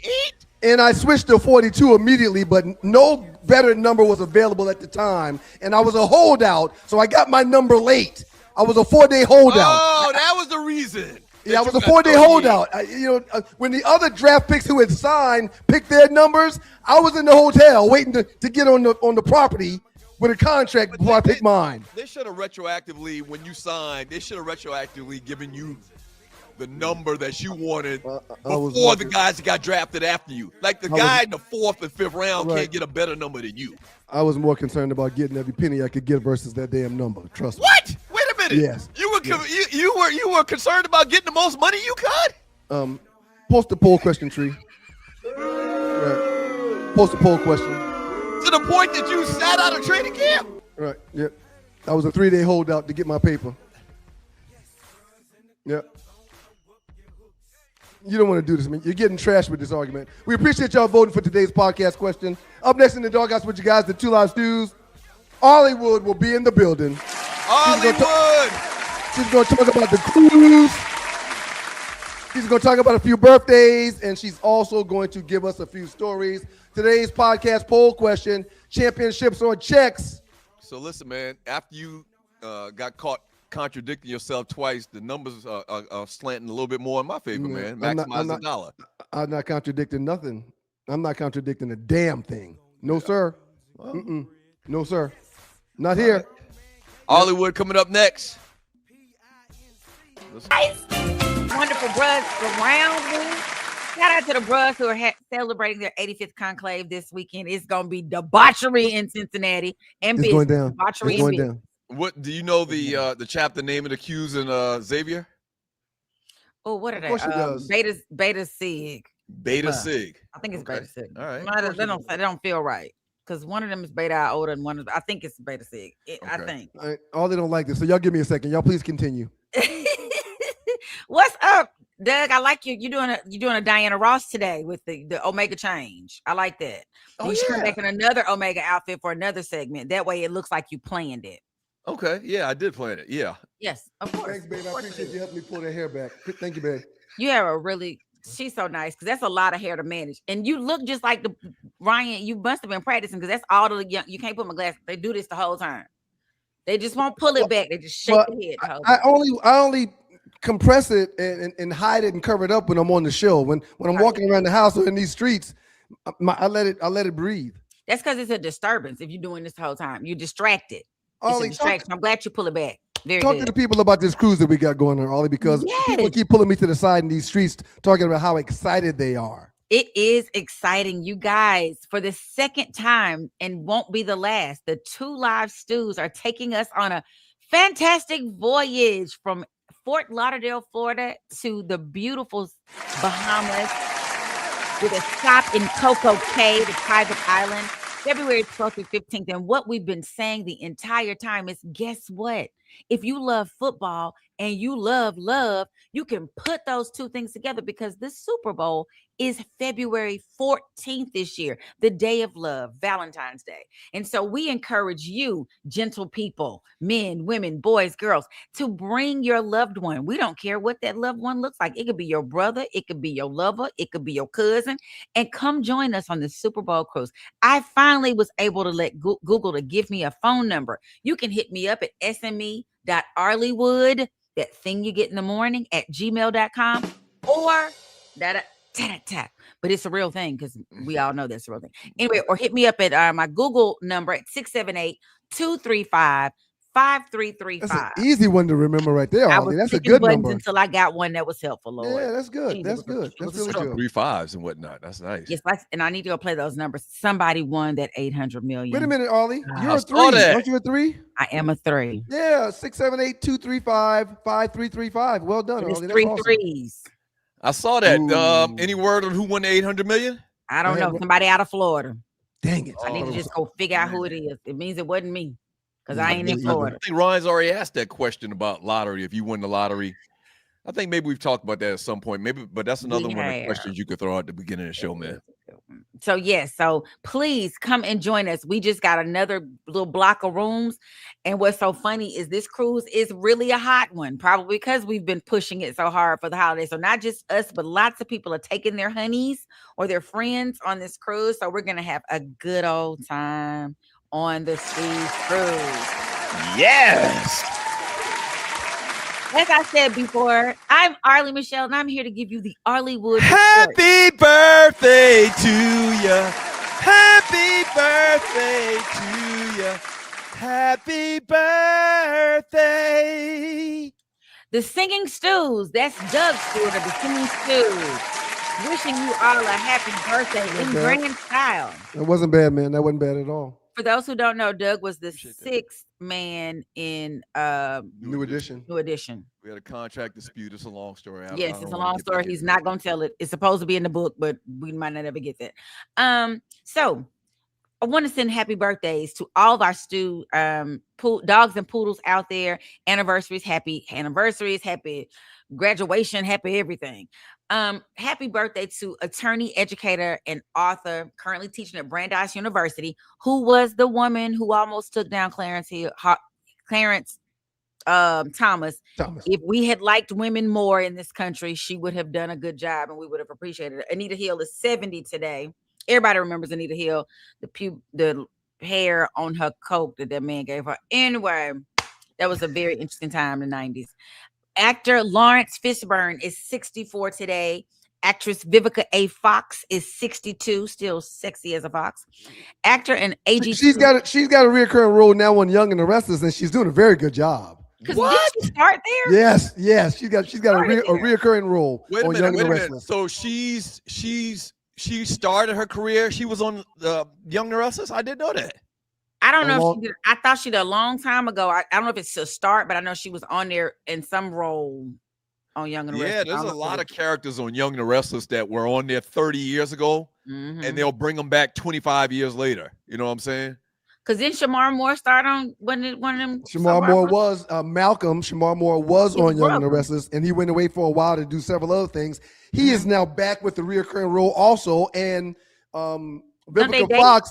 Vivica Fox was his love interest years ago on these episodes now. So, yeah, they tied them back in. So, for people that don't know, you're a big Young and the Restless fan. You still watch it. I watch it every day. You were a kid. So you remember the episodes where Vivica Fox was on Young and the Restless back in the day? I do not remember Vivica Fox, but I do remember Shamar Moore when he was on there earlier. Okay. And for those that aren't watching, right after Young and the Restless is Bold and the Beautiful, and then it's Beyond the Gates. Check out the all-black CBS show. Give them some love and some support. They just booked for another 3rd and 4th season. That means 400 more episodes. I have to play a character that is dying but hadn't died. So just pray that they continue to let Peaches live and bring her back. That is the whole goal and prayer. We're driving to Nashville today, and I hadn't watched Young and the Restless all week or last Friday. I usually watch it every day, but when I know we're going to have a road trip, I don't watch it because I'll sit and allow that to play in the car while everybody else is on their tablets or on their phones, and I'll listen to Young and the Restless the entire way to Nashville. It speeds up my trip in my mind because the shows fly by when I watch them. Yep. So if I'm listening to them in the car, paying attention to them in the car, my mind won't be on the road traveling. It'll be on the soap opera, so my time will fly by. Very smart move. Back to birthdays. Terry Crews is 58 today. And yesterday, Dak Prescott, quarterback for the Dallas Cowboys, turned 33, his Jesus year. So this might be the year for the Cowboys. Wanye Morris of Boyz II Men turned 53. And tomorrow, the great Wesley Snipes will celebrate 63 years of life. Happy birthday. So you said Jesus year. 33 is yes. We always call it your Jesus year because Jesus was 73 okay. years old. All right. Yep. Yeah, it's okay. Jesus year. To the east. To the east. My brothers to the east. Okay. Okay, yes. So first up, guys, I'm here to give you a little story. I know that we haven't talked about Stephon Diggs in a while, but he is back in the news, bless his heart. He's still an unsigned free agent. A few NFL insiders are saying that there are about 5 teams that might be looking at him. The Commanders, Baltimore, speculative of like San Francisco 49ers, Houston Texans that might need a wide receiver. You know what he plays? Yes. Mm-hmm. Yes. Uh-huh. I thought I had that right. But right now, there's a young man that accused him, Christopher Blake Griffin. Real quick, this is a real zesty looking picture. I don't know what the story's about to be, but this looks like it may be zesty. Well, it's two pictures. It's 2 pictures merged together, but they're not in the same picture in this picture. But we put them together so they could be on the same screen at the same time. Right. Okay. This gentleman to the right. It's suspect already, though, for some reason. I can't put my finger on it. Please go ahead, Ollie. Go ahead, Ollie, please. Sprinkle. This gentleman to the right, Christopher Blake Griffin, who said he is a heterosexual and straight. He is both heterosexual and straight. He has said those words out of his mouth. We're not sure why you got to be both, but I understand maybe you're trying to. He said there was some explanation for heterosexual that he needed to make sure people understood he was straight. He has children and he has a boo, but he is saying that somehow in 2023 he was assaulted by Stephon Diggs. They went out. He was the man. They were buying clothes and nobody else could get stuff, but Stephon was paying for his stuff in the store too. They met. It's weird. So they met at like a charity. Doug, you hang out with dudes all the time. How often when you're hanging out with dudes, do you say, hey man, let me go buy you some clothes? Never, ever in the history. You hadn't bought none of your boys no outfits. You remember 50 Cent? 50 Cent said he was somewhere with Puffy, and Puffy was like, "Let me go buy you some clothes." Right. Okay, go, Ollie. I'm sorry. I won't step on your opinion anymore. We're good. We got it. So they were they crossed paths in 2023, and Christopher immediately started saying that. Now you went and you let him buy you clothes. You was all good with all this stuff, but apparently somewhere at the house in Maryland, he took out his eggplant, not Christopher, Stephon. It was like, come to my room or something like that at the house. And he was like, nah, dude, I don't get down like that. He begins to tell people. So then Stephon. I thought he does get down like that. Who? The guy. No, Christopher said he is heterosexual and straight. Right. He's heterosexual and straight. I'm both of them, which means the same thing. If I'm a heterosexual male, I am not gay. We'll work on colors and numbers tomorrow, man. Ollie, please continue, please. Gotcha. Today a square. The young man is saying he's not gay. That's basically what he's saying. And that Stephon tried him. Then Stephon sued him for defamation. He countersued Stephon. So now the courts, this gentleman, Christopher Blake Griffith, has 14 days to deliver all of his DMs and pages of text messages anywhere he's talked about Stephon, any communication he had with Stephon Diggs, any of that. And my thing to you all is, I feel bad for Stephon because in the news lately, we have not been talking about his gifts and talents because he's a talented athlete. We've been talking about everything else, Ollie. It's not about football with him. I read something this past week where the Falcons may have shown interest in Stephon Diggs. This is not going to be appealing to them to give him a job. And no, they don't care about people's lifestyle out of the locker room and off the field, but it's always a sideshow with Stephon Diggs, and they don't want that in the locker room. Right. That is, and I hate cancer, so this is probably a good thing. you're cancer. We got to cut it out. We got to Right. get rid of it. We don't need all that negative energy because we're trying to win a championship. We are not out here just running around skipping into Malou. That's not what we're supposed to be doing. We're supposed to be getting these first round draft picks and paying them all this money so that we can ultimately win a championship. That is the goal. So we're going to see how this unfolds. He has 14 days to present all this information. This is called the discovery phase. You know what happens, right? Within those 14 days, some arbitrary person that this kid has never, ever met in his life walks up to him and says, hey, man, forget about that case. I got this $10 million for you right here, straight cash, homie. And then he doesn't have anything to produce. He doesn't give anything to the courts, and everybody goes on their merry way. He walks away with an extra $10 million or more. So this seems cut and dry to me. He either has proof, which I'm assuming proof are text messages, or he doesn't. And so if he does, Stephon Diggs knows that he has that. Why would Stephon? I'm saying this guy's lying, because if he had some real evidence, Stephon would know that and he would pay him off. Now, if he pays him off in the next couple of days or before this if no evidence comes to the table, we know what the situation is. Absolutely. If no evidence comes to the table, right? Or there's just no evidence. Like it could be. We never know. We're all speculating at this point because they're not going to tell us. You know, somebody paid him off, right? Right. That's or true. He just. I feel like I personally feel like I don't know. He did not sue first. Stephon sued first. So maybe he didn't have evidence, but it could be that he was like, well, now you suing me. I got to come back and prove, because he keeps saying, they keep, asking him the question. And we going back and forth. I don't think Stephon would file a suit if he know dude has some text messages or something, proving what he's saying. That's possible. I don't know. That's you're right, Doug. I don't think I would file, but it's like anything else. You trust the people when some dude try to holler at me, I know he's not thinking I might have on some meta glasses or I'm recording his conversation. Mm-hmm. He just think he just talking to me. And then now look, buddy, I got all these text messages you done sent me. Don't make me, whatever. Right. You just don't know. I don't think that's so it's really interesting because it's been going on since 2023. Shedrick Moore said, y'all on the road this morning. Look at Shedrick say, y'all on the road this morning. Remind me never to screw up around y'all. I'm not telling. It ain't just us, Shedrick Moore. It's everybody is keeping receipts on everybody these days. It's easy to keep receipts. It's easy. And I think our group doesn't think like that. This young group, that's their thing. They're always thinking, how can I use this technology to get me something somewhere? And we don't even think about it. Like, I'm not thinking about that. I don't even want them glasses. I be looking at people and I forget most of the time when I'm doing stuff. I need to be watching to see who's recording me. That's right. I was at the skip day, and so a friend of mine walks up and he said, hey, check your hey, wait a minute. Remember what you're gonna say, Ollie. I'm sorry for cutting you off. Is this skip day thing tomorrow? No. Okay. I don't think it is. We've already had it for July. It's the end of the month, right? It's already taking place for July. I think it's like the third Friday. Tree can say I thought it was the last Friday. Okay. It might be. I don't want to miss it again. I keep telling Tree to remind me, and she never reminds me. You ain't gonna go nowhere. She'll remind you next month. Yeah, we'll all go in August. But the dude says, check your phone. And I look at I was like, what you talking about? And then I check it and I fall out laughing because he catches me in a picture that looks like it's something, but it's nothing. That's how people get caught up. I'm just standing there talking, but the music's so loud, so I have to lean in like this to hear.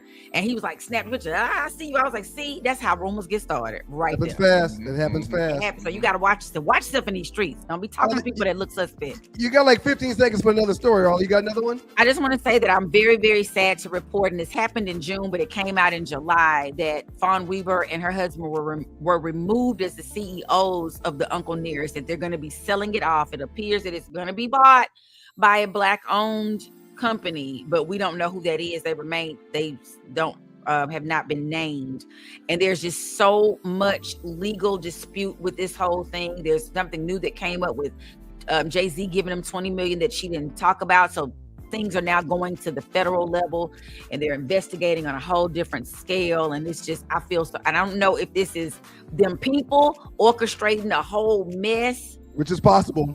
Yeah, well, never know. Good luck to them. But if you used to drink Uncle Nearest, you have a new option now. It's called Black. You have a real good option. Black 1912. And not to take away from them. While you're there, today's show is brought to you by the good folks at Black Eden 1912 Bourbon, a premium bourbon inspired by the historic legacy of Idlewild, Michigan, known as Black Eden. So we don't care if you're toasting the friends or celebrating graduations or celebrating people going back to school. Black Eden 1912 is the taste of history. And as a listener of the Two Live Stews, you can get $20 off your online purchase by visiting blackeden1912.com/Two Live Stews and using Two Live Stews at checkout. Save $20 on your purchase. Thank you, Arlie. Yes. Thank you all. Everybody, I'll see you in the chat. And I'll be back. Thank you, Arlie. You're going to stick around, right, Arlie? Yes, I'm going to stick around today. I'm going to take a nap while y'all don't listen. Doug ain't listening today. You don't listen. Got a podcast poll question that's up too, y'all. Checks or championships. Up next in the Doghouse with you guys, the Two Live Stews. Outstanding job by Arlie. More training camp talk, man. It's going down. I want to hear more. Football is back. You got any other interesting things that occurred during training camp that you could share with the listeners? Tons of stories, man. Tons of stories, man. Okay, so another story. Have you ever opened your car door and about 10 pounds of popcorn fall out of it?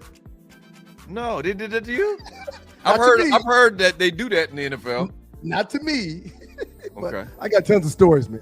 Okay. All right. Y'all keep it locked to you guys. Two Live Stews up next. More training camp talk because it's that time of year. Two Live Needles. Man, please. I retired from those when I hung up my cleats. Why get poked when you can snack your way slim? Brain IQ chews are all natural, taste great, and keep you in the game. Shots hurt, chews work. BrainIQ.com/REF/OneLiveStew. BrainIQHealth.com/REF/OneLiveStew. Brain IQ chews. Smarter than shots, stronger than excuses.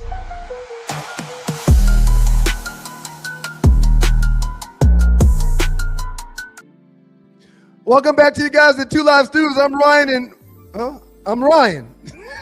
This is your Two Live Stews experience. We appreciate y'all for being here. Shouts out to the beautiful people from Black Eden 1912. Incredible bourbon that has been created and curated and fostered from the beautiful people out there in Idlewild, Michigan. If you get the opportunity to experience it, go to blackeden1912.com/Two Live Stews. And when you get to the checkout, put in Two Live Stews and you will get $20 off of your purchase. We appreciate y'all for being here. Hey, man, welcome back. Let's see that Danalia you got on today. Homecoming shirt. Overdoing it. Oh, that's beautiful. Look at that. Did JJ design that? Who designed that one? 90th anniversary. Yeah, I think JJ did design this. One of my cat brothers has his own nail spot. This was dope. Celebrating 90 years as ISI. Yeah, that's dope. Look at that. 2018. 100-year anniversary as ISI chapter. South Carolina State University comes out in 2028. We gonna party like it's 1999. Absolutely. You know what, man? When y'all do a big old shindig for y'all 100th, I might pull up on y'all. I ain't been to Orangeburg in 20-something years. It's gonna be epic. Yeah, I might pull up on y'all for y'all 100th. Why have you been to Orangeburg for 20-something years? You always bringing up old stuff, man. Yeah. I don't want to talk about it, man. But the last time I was there, man, I got locked up. They told him, man, listen, you need to be out of town by dusk. By dusk. Man, when they gave me my little packet, a plastic bag with my belongings in it, and told me to leave, I was like, "Oh, I'm gone. Not only am I going to leave, I'm never coming back." And you never came back. I hadn't been. I used to go to Orangeburg twice a year, every year for homecoming. I hadn't been back since that unfortunate incident, which there's no record of. Which there's no record of, mind you. But yeah, I hadn't set foot back at Orangeburg. But I may come back for the 100th, man. Okay, all right. Training camp stories. Training camp is in full gear in the NFL right now. You played in the league. Give us another training camp story, man. Something interesting, something odd or whatever. The concept of team is really big in professional sports. And I learned that the hard way. As a rookie that had a little bit of clout, I wasn't chosen to get taped to the goalpost or shaved or taped and thrown into a cold whirlpool. I wasn't chosen. But when I tried to take a picture of one of my classmates that was chosen to get taped to the goalpost, the team quickly reminded me that wasn't team-like, and I wasn't being a good friend to my classmate. So I was the first one to get You say picked. classmate, you mean somebody that was drafted in the same class as you? Somebody in the same draft class. Right. Yeah. So I wasn't treating him kindly by taking pictures of him. So they turned around and taped me up and threw me into the damn ice tub, just to remind me that, I shouldn't have done that to my draft mate, my classmate. I shouldn't have done that to him. Big team concept when it comes to professional sports, and the guys you come in with, it's kind of like a pledge period, or like your line. You're looked at as one, and you should treat each other accordingly. I learned that really, really quick when I got to Detroit. Who was that? The guy that you were trying to clown? Well, taking a picture of him. To make sure that I not clown him, I won't say his name, but it was the guy. It was the buddy that got drafted. You haven't been on the lines in 20 years, man. 25 years. Right. So they really made an impression on you. 25 years later, you still scared to say the guy's name? Well, I didn't say anything about being scared, man, but teammates and classmates don't do that to each other, man. That's all. Wow. So I wasn't supposed to show him up 20-something years ago. So you want me to show him up now on the 2 Live Students experience? Nah, man, I'm not doing that, man. So 2 questions. Who's a guy that came in with you, or a guy that came in onto the lines after you, subsequent years, that in training camp you thought they were going to be stupendous, but then they weren't, or a guy that came in you thought was going to suck, but they were better than you thought they were? Any names come to mind? I know I'm kind of putting you in the spot with this, but I just thought about this. Well, this is interesting. I won't say the person I thought sucked. I won't say that. Let me think about that. All right. Somebody that came. Go ahead. Reggie Brown. He was the number 10th overall pick to the Detroit Lions the year I came out of Texas A&M. Lives in Houston now. So first round pick, Reggie Brown. First round pick, right. After training camp and the first couple of games, you couldn't have told me that he was going to be an all-pro player more than half of his career. He was 6'4", 240 pounds, ran a 4.3, could cover, could hit, could fill gaps, understood the defense. He was phenomenal. But ultimately ended up paralyzing himself in a football game versus the Jets that postseason, our first playoff game, and never was able to play football again. So I knew he was going to be the best player, of course, outside of Barry Sanders. He was going to be the best player I'd ever played with on defense. I knew it. That's not really the question I asked you, but let's try the other one. All right, so give me somebody that you thought wasn't going to be that good, but they turned out to be very, very good. I don't want to play that game with you no more, man. I don't want to do that, man. No, I don't want to do that, man. No. But here you are. I dig deep in my bag of stories and share a story with you that's sentimental, and Reggie was my roommate, and that was a big story to me, man. You poo-poo on it, and now you want me to throw somebody under the bus. And no, I don't want you to throw anybody under the bus. I'm done. Actually, you're acknowledging that you didn't think they were going to be that good, and they ended up being great. Is you giving them a shout out? Yeah. Kerwin Waldrop, he was a late draft pick from that wasn't hard. Go ahead. East Tennessee State, I believe. East Tennessee, one of the smaller HBCUs, or was it North Carolina Central? Wherever he was from, he was a late draft pick and undersized D lineman. You know who I think he played for? I think he played Central in Ohio. Okay, Central. That's it. I think it's Central. Yeah. Didn't get a lot of clout, but when Central I tell State, you, Central State, Ohio, yeah, workaholic, strong as all get out, very aggressive, understood the game, didn't have to be told the same thing twice. If a coach told him something, he got it, he understood it, created leverage. Very important to coaches, man. Oh man, and they don't have to backtrack and tell you something more than once. Yeah.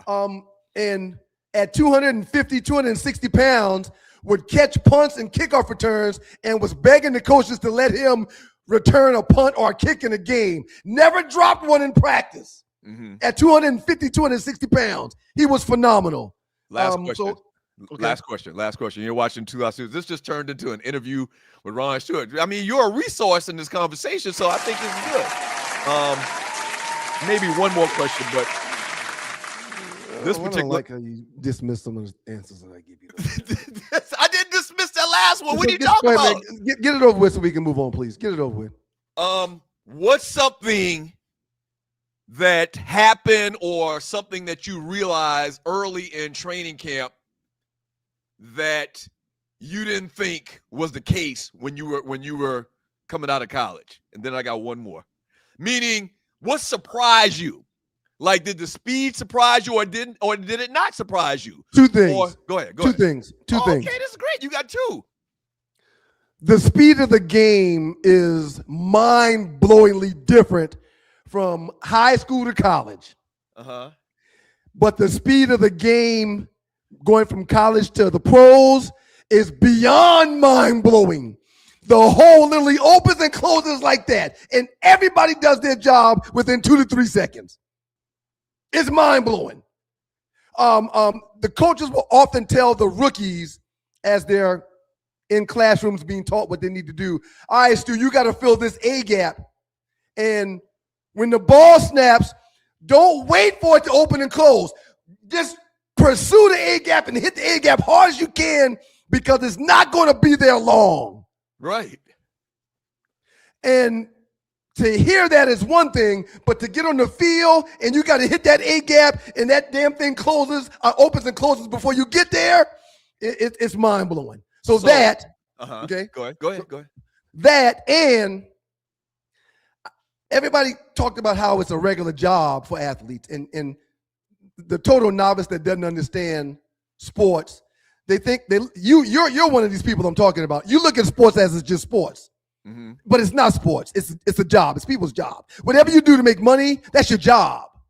So, but I mean, because that's I knew not true. But go ahead. That's not true. Oh no, it is. Oh, it is true. That's not true. Oh no, you trying to tell me I don't understand that it's a job? The way you talk about sports, you are clueless to the fact that it's a job. All right, go ahead. Yeah, you're clueless. You have no idea. But I too was clueless, because I thought that after I got drafted and once we started getting paid when the season started, I thought I was going to have the money that I was supposed to be getting given to me every 2 weeks for the entire year. Mm-hmm. That's not the case. If you're getting $2 million, you're getting $2 million in 17 weeks.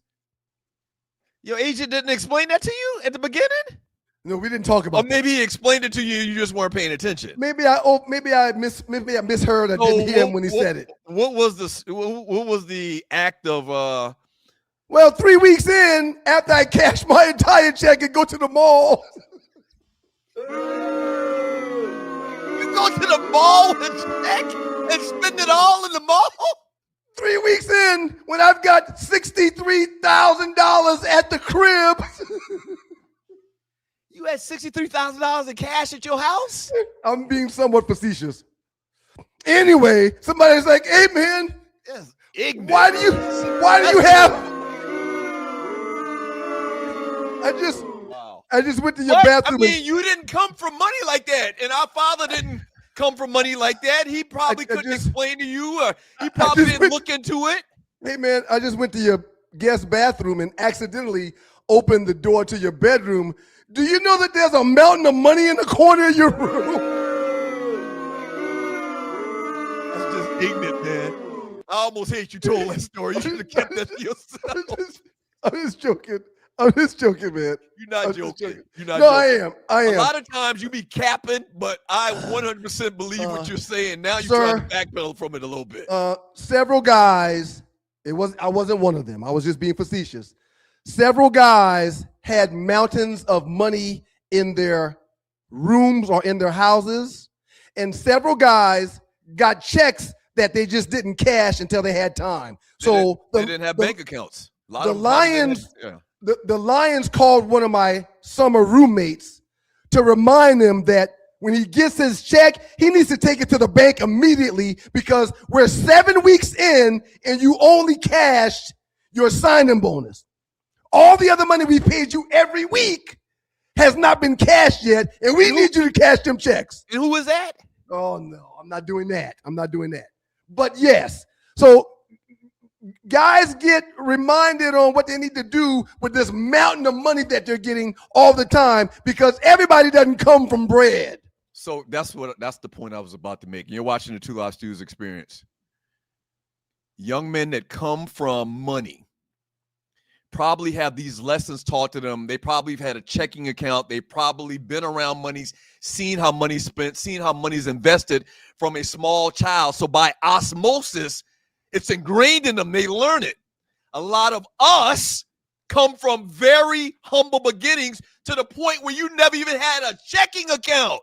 Right. Where you got a $60,000 check. You don't understand the process of getting a check. You don't even understand. That tells you the difference between the two backgrounds, man. It happens to more people than you understand or realize.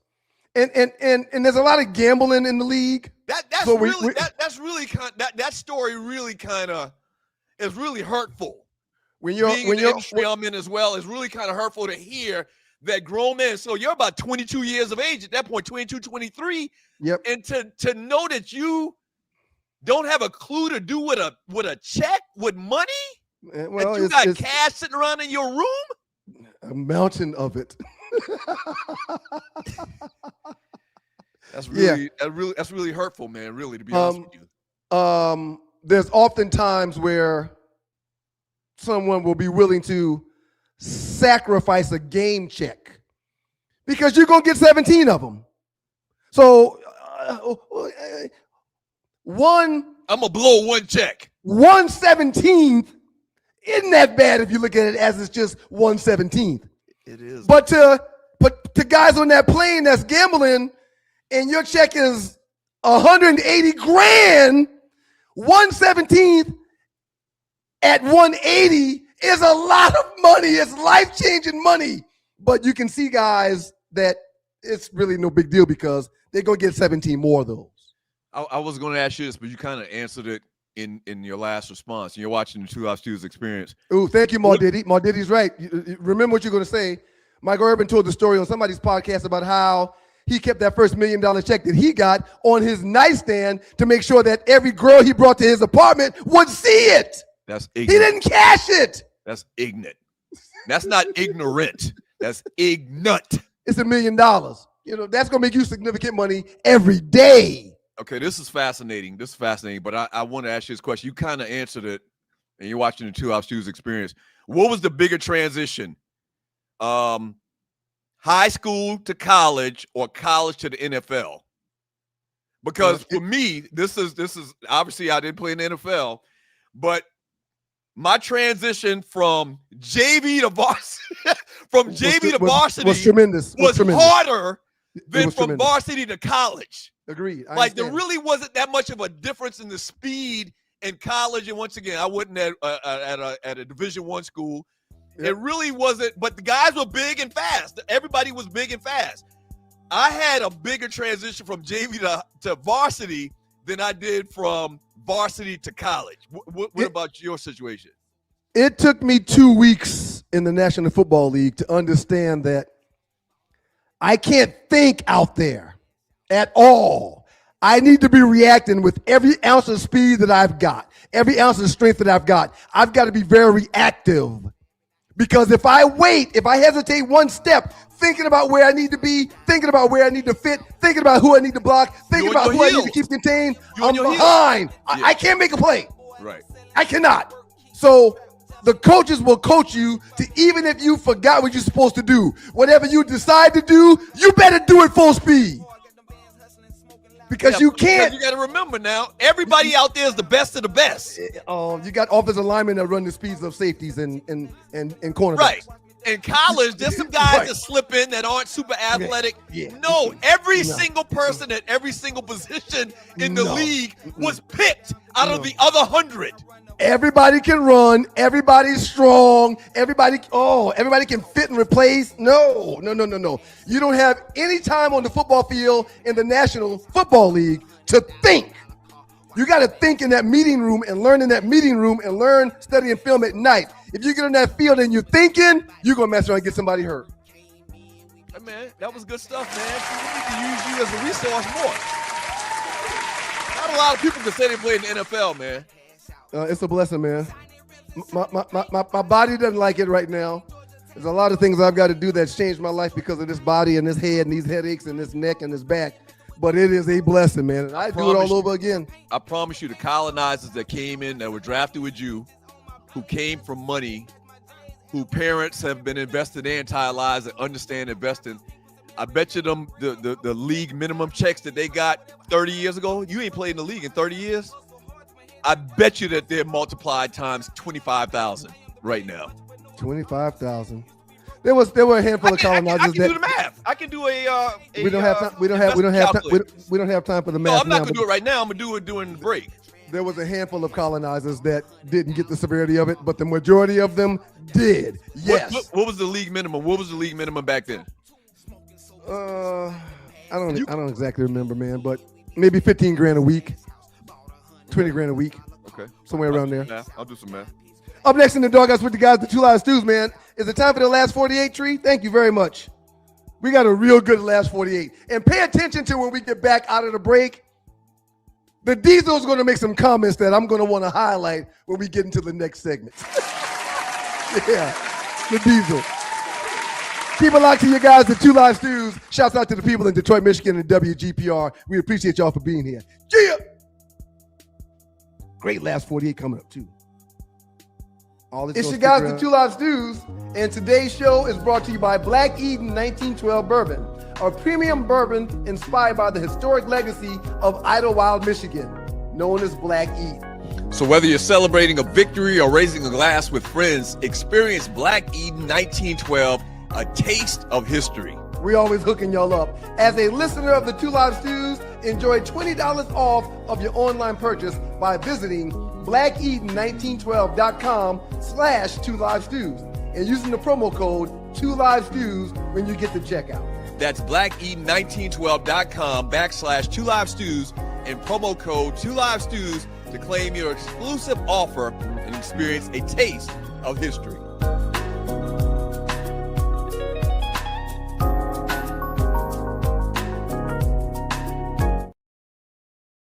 What's about that move? I don't like y'all calling my man a ring chaser. I didn't call him that. Okay, I'm just checking. Okay. I don't think it's for him. See, it's funny to me that people that don't have rings are saying, "Oh, he's a ring chaser." No, he's continuance chasing. He's chasing the chance to continue to be great, to continue to add legacy to his book. Listen, he knows. Well, he doesn't really know yet, but you know and I know when this thing is over, it's over. You can't come back. Once you retire, once your body says, I can't go no more, it's over. This guy feels he has 2-3 years left. Why not try to get another championship?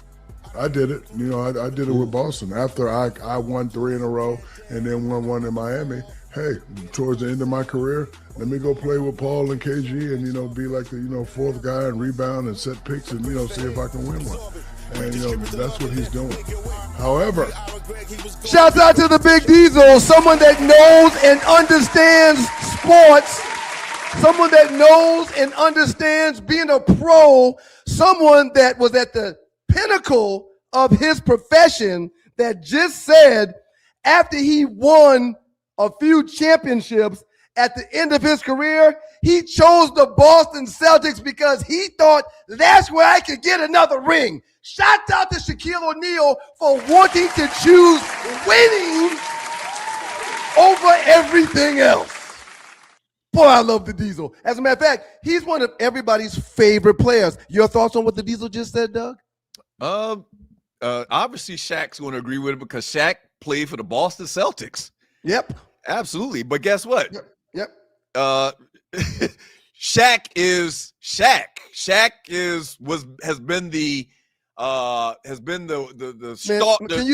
that stirs the drink. You probably can stop trying to think of something really smart to say because you got nothing. Okay. Shaquille O'Neal and LeBron James are synonymous when it comes to stars in this league. You got it, man. So yeah, I don't want to get back into this once again.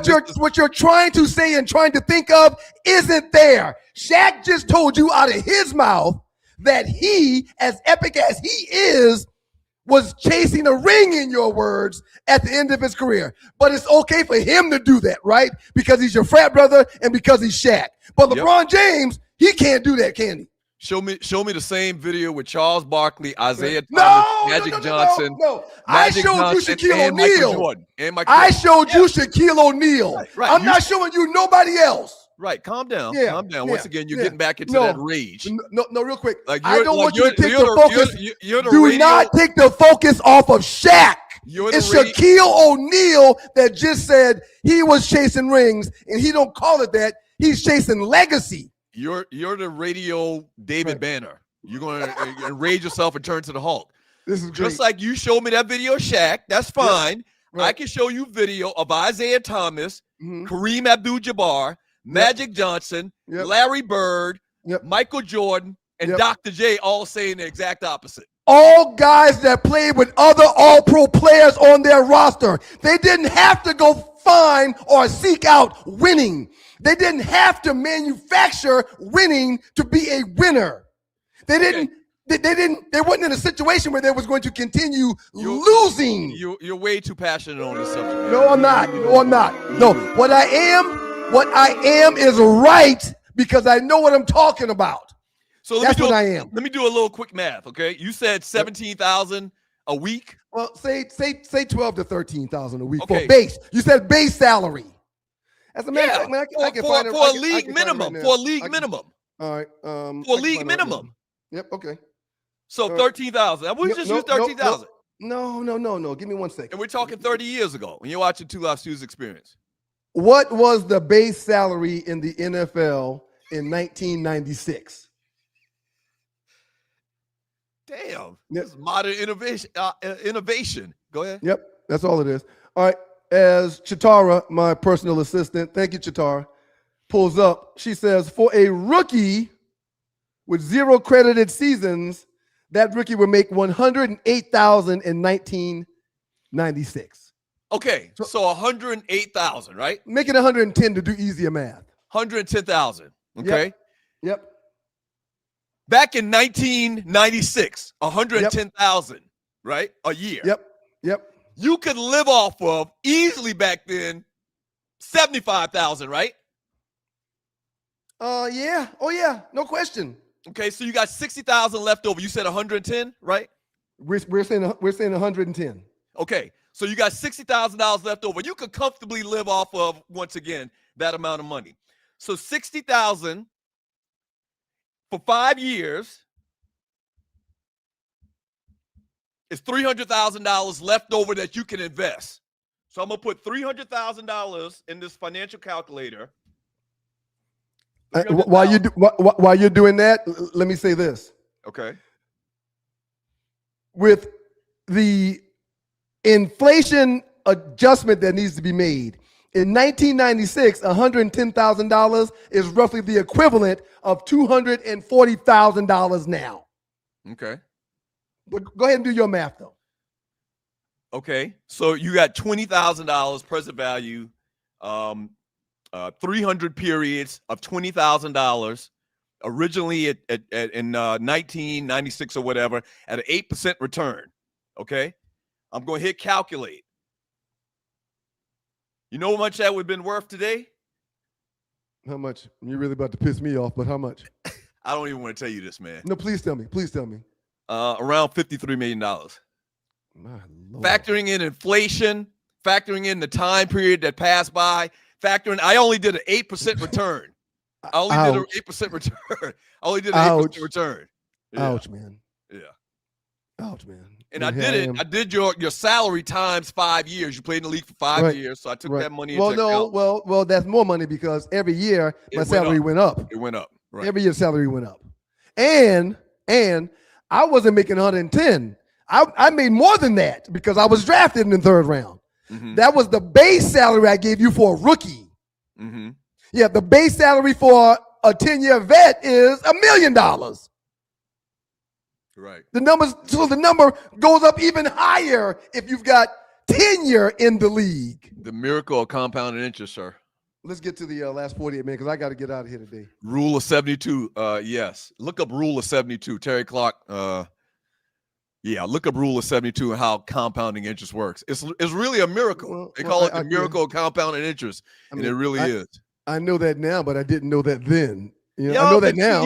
You actually did. Now I didn't get into investments with you back then, but I told you to only use like 10% of your checks. Right, you did. No question. I told you, I was like, you don't need. Why would you spend all that money? You can live comfortably off of 10% of what you get. And I remember telling you this. Very comfortably off 10%. But it's all good. It's all good. Yeah. Hey man, look. There was 4 shoe shows in the Detroit area where I had a parking spot 24 hours a day, 7 days a week.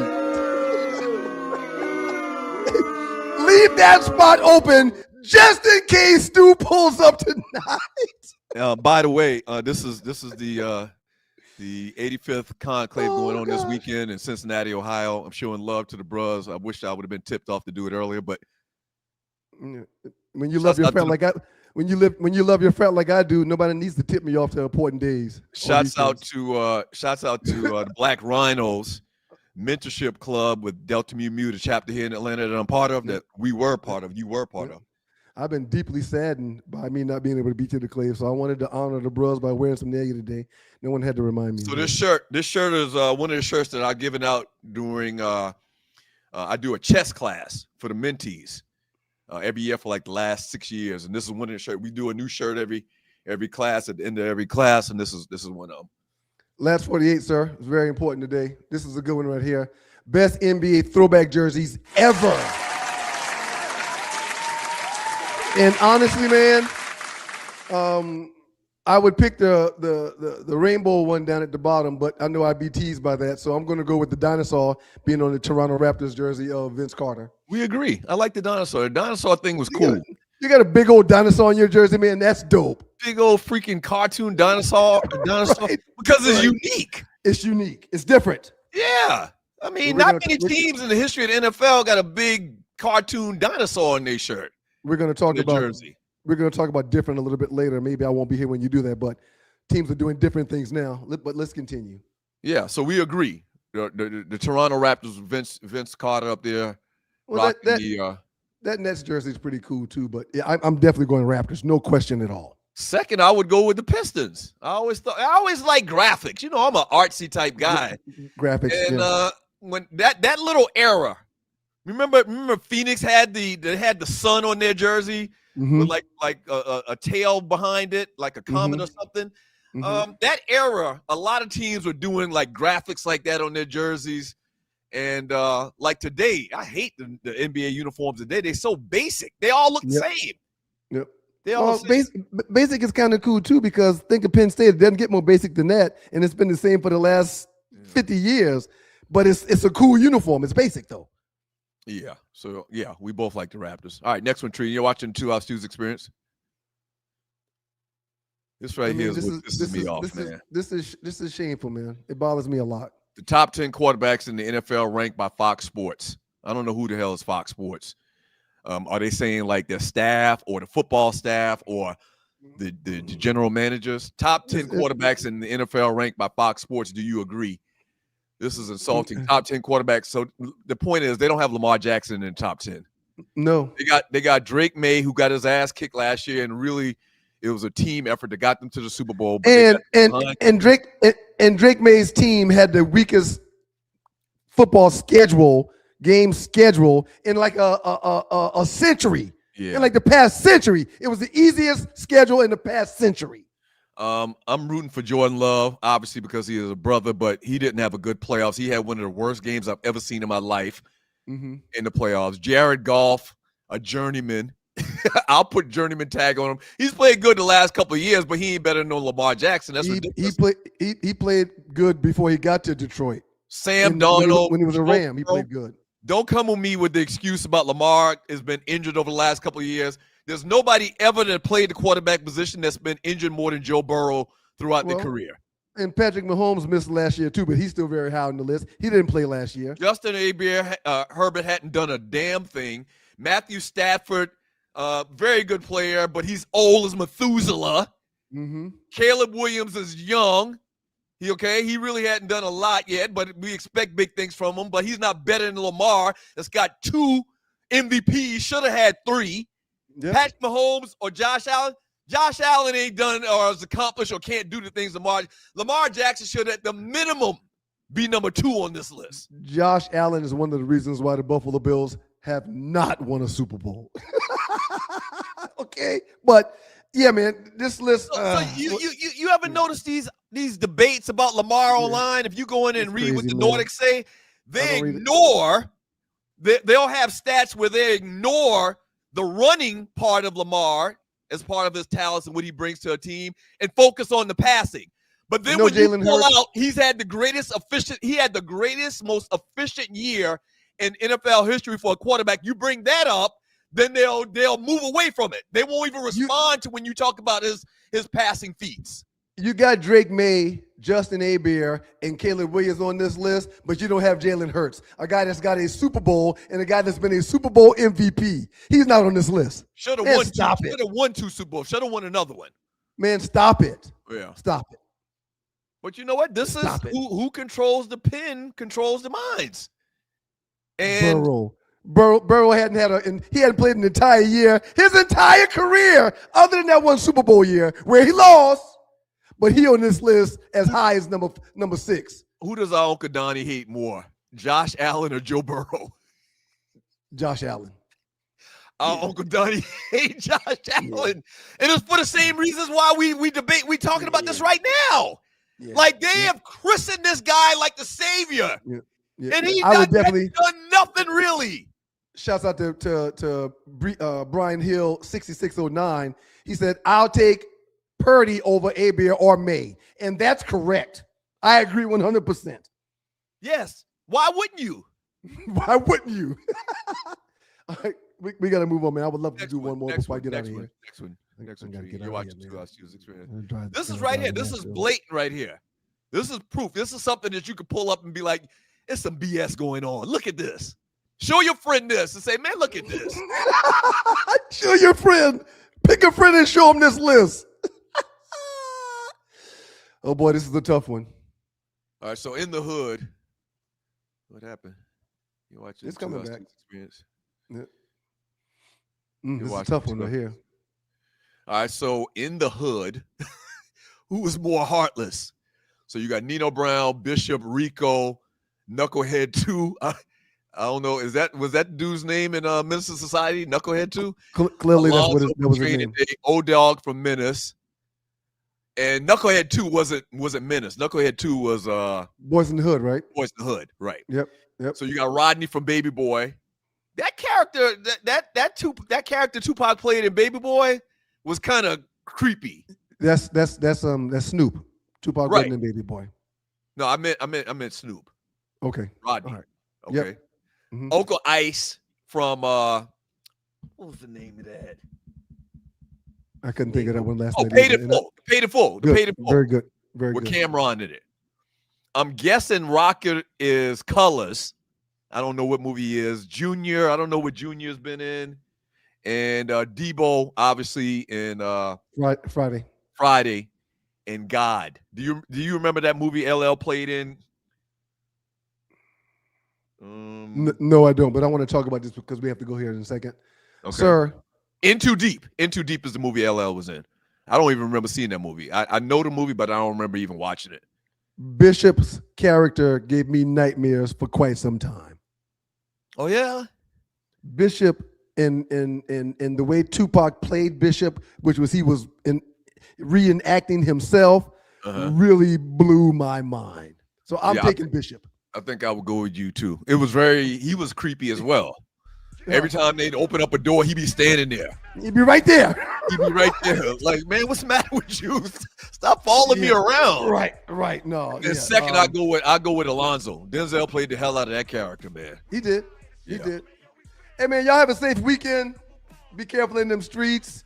Y'all have a good remainder of the show left, as Arlie and Tree will finish the show up with you, man. After thinking about it, man, I may just get me a few hours in Cincinnati, man. If I leave at 7:00 p.m. once everything is done for us and get there at 10, hang out with the brothers 3 or 4 hours, and come back. I could be back by 6 or 7 in the morning, back on daddy duty, man. So I just may get a chance to spend some time in Cincinnati this weekend. Okay, trying to look it up. How long does it take to get from Cincy to Nashville? Like 3 hours. Oh, you already looked it up, yeah. Oh, yeah. Okay. A little over 3 hours. That's Little a turn and over 3 burn, man. That's a turn and burn. That's nothing. Yeah, that's nothing. That's No absolutely nothing. rushing. No, it's much better than the 7 hours. All right, man. Y'all be careful, man. Don't take no wooden nickels. I'm sure Ollie will do this in my absence, but God is good all the time, and all the time God is good. If you don't know me, need to find him, show him love. That's all he's showing you. Nothing but love. Make sure you talk about the Fantasy Football League. Make sure you talk about Black Eden a little bit longer. And make sure you remind everybody that we love them and we really appreciate all the super chatters, man. Peace, y'all. Y'all enjoy your weekend. All right, take a little break. We'll be right back. Two Live Stews Experience. What's going on with that one long gray hair at the bottom of your chin? Yeah, man, it is what it is. So he's just totally repelling the Beijing? I don't use any Beijing, man. I let them express themselves. Like we are going to express ourselves when people book the stews. Larry Brown, 404-895-9395. Repasses, funerals, open mic nights, bar mitzvahs. Yes, bar mitzvahs. Yeah. Yeah. I would learn more about the culture before getting booked for one. But if I get booked for one, I'll damn sure come do it. Anyway, book the stews. 404-895-9395. Call our guy Larry Brown. Email him sme.larrybrown@gmail.com.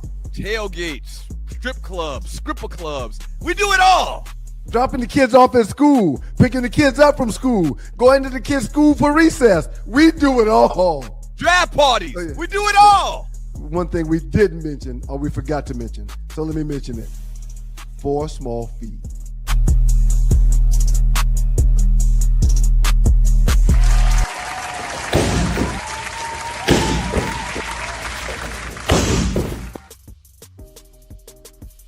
And welcome back to the show. Doug Stewart, Ron Stewart, Two Live Stews, the Two Live Stews Experience. Where's Ollie at? Tree, can I get you to pop in? We want to get y'all on. Now that we got some extra spots. Why you be scared to be on here by yourself? I'm just scared to be on here by myself. I just like to have a conversation. You didn't change your clothes again? Yeah. Oh, no, I didn't. You understand the point I was making about that earlier, right? Like, why he just didn't give me a heads up? Hey, man, don't forget. I forget. I'm forgetful. I don't know that was rooted in that. I think you just don't want you in your mind, you feel that you're being like outwitted or upstaged. It's okay. But I mean, I just, and you've given us reason to know that you won't look at our messages anyway until I sent you a message Tuesday. And then Wednesday morning, you were like, yeah, I was in meetings all day, Tree. I do. Please. I know y'all don't think I work still, but I do work. I know you work on that TV. Say it again. Nothing. You're doing a great job. It's the first segment, the first segment was it was great. You don't think it's kind of strange at this point, the defense Ryan's putting up for LeBron when he's screaming at the top of his lungs for the last week? So seriously, I don't. Nobody's going to tell him we're having this conversation. You don't think that he's just out of control about this whole thing?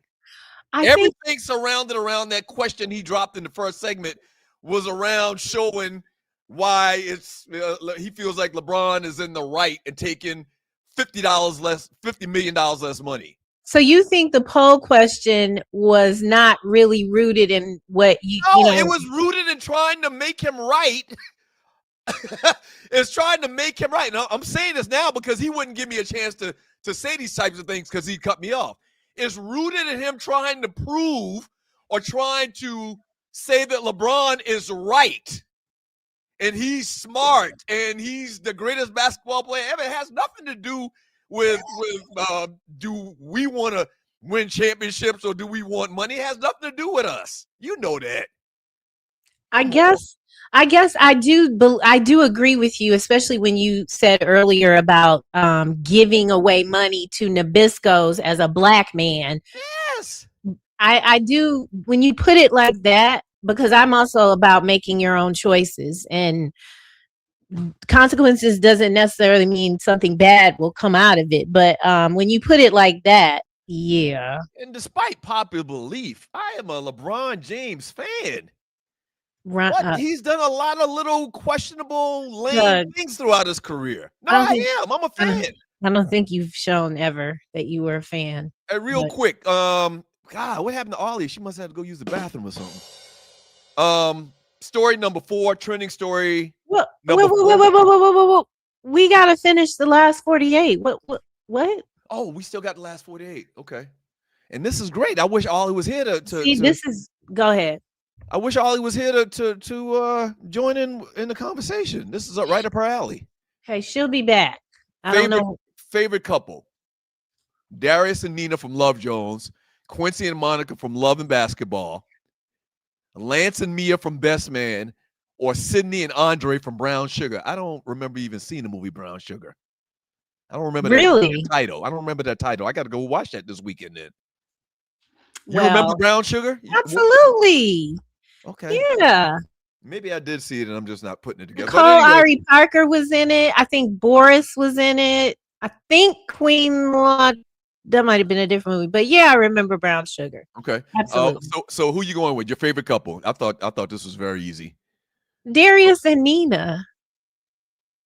Over Quincy and Monica, Love and Basketball? It's Darius and Nina for me. Okay. All right. Yeah, that's a pretty close one. And what do y'all say about it in the chat? Love Jones, Love and Basketball. If you polled Black women in that demographic that watched that movie in their formative years, in their 20s or 30s or whatever, these two movies right here are Black women, American Black women's favorite movies. Those two. I would slightly put Love and Basketball a little higher than Love Jones, but they're very close. I agree. I think that women would pick Love Jones because of Lorenz Tate. So I'm gonna tell you, my ex, He her is and all of her friends, her and all of her friends love Love and Basketball. Like I know she probably saw that movie 30 times.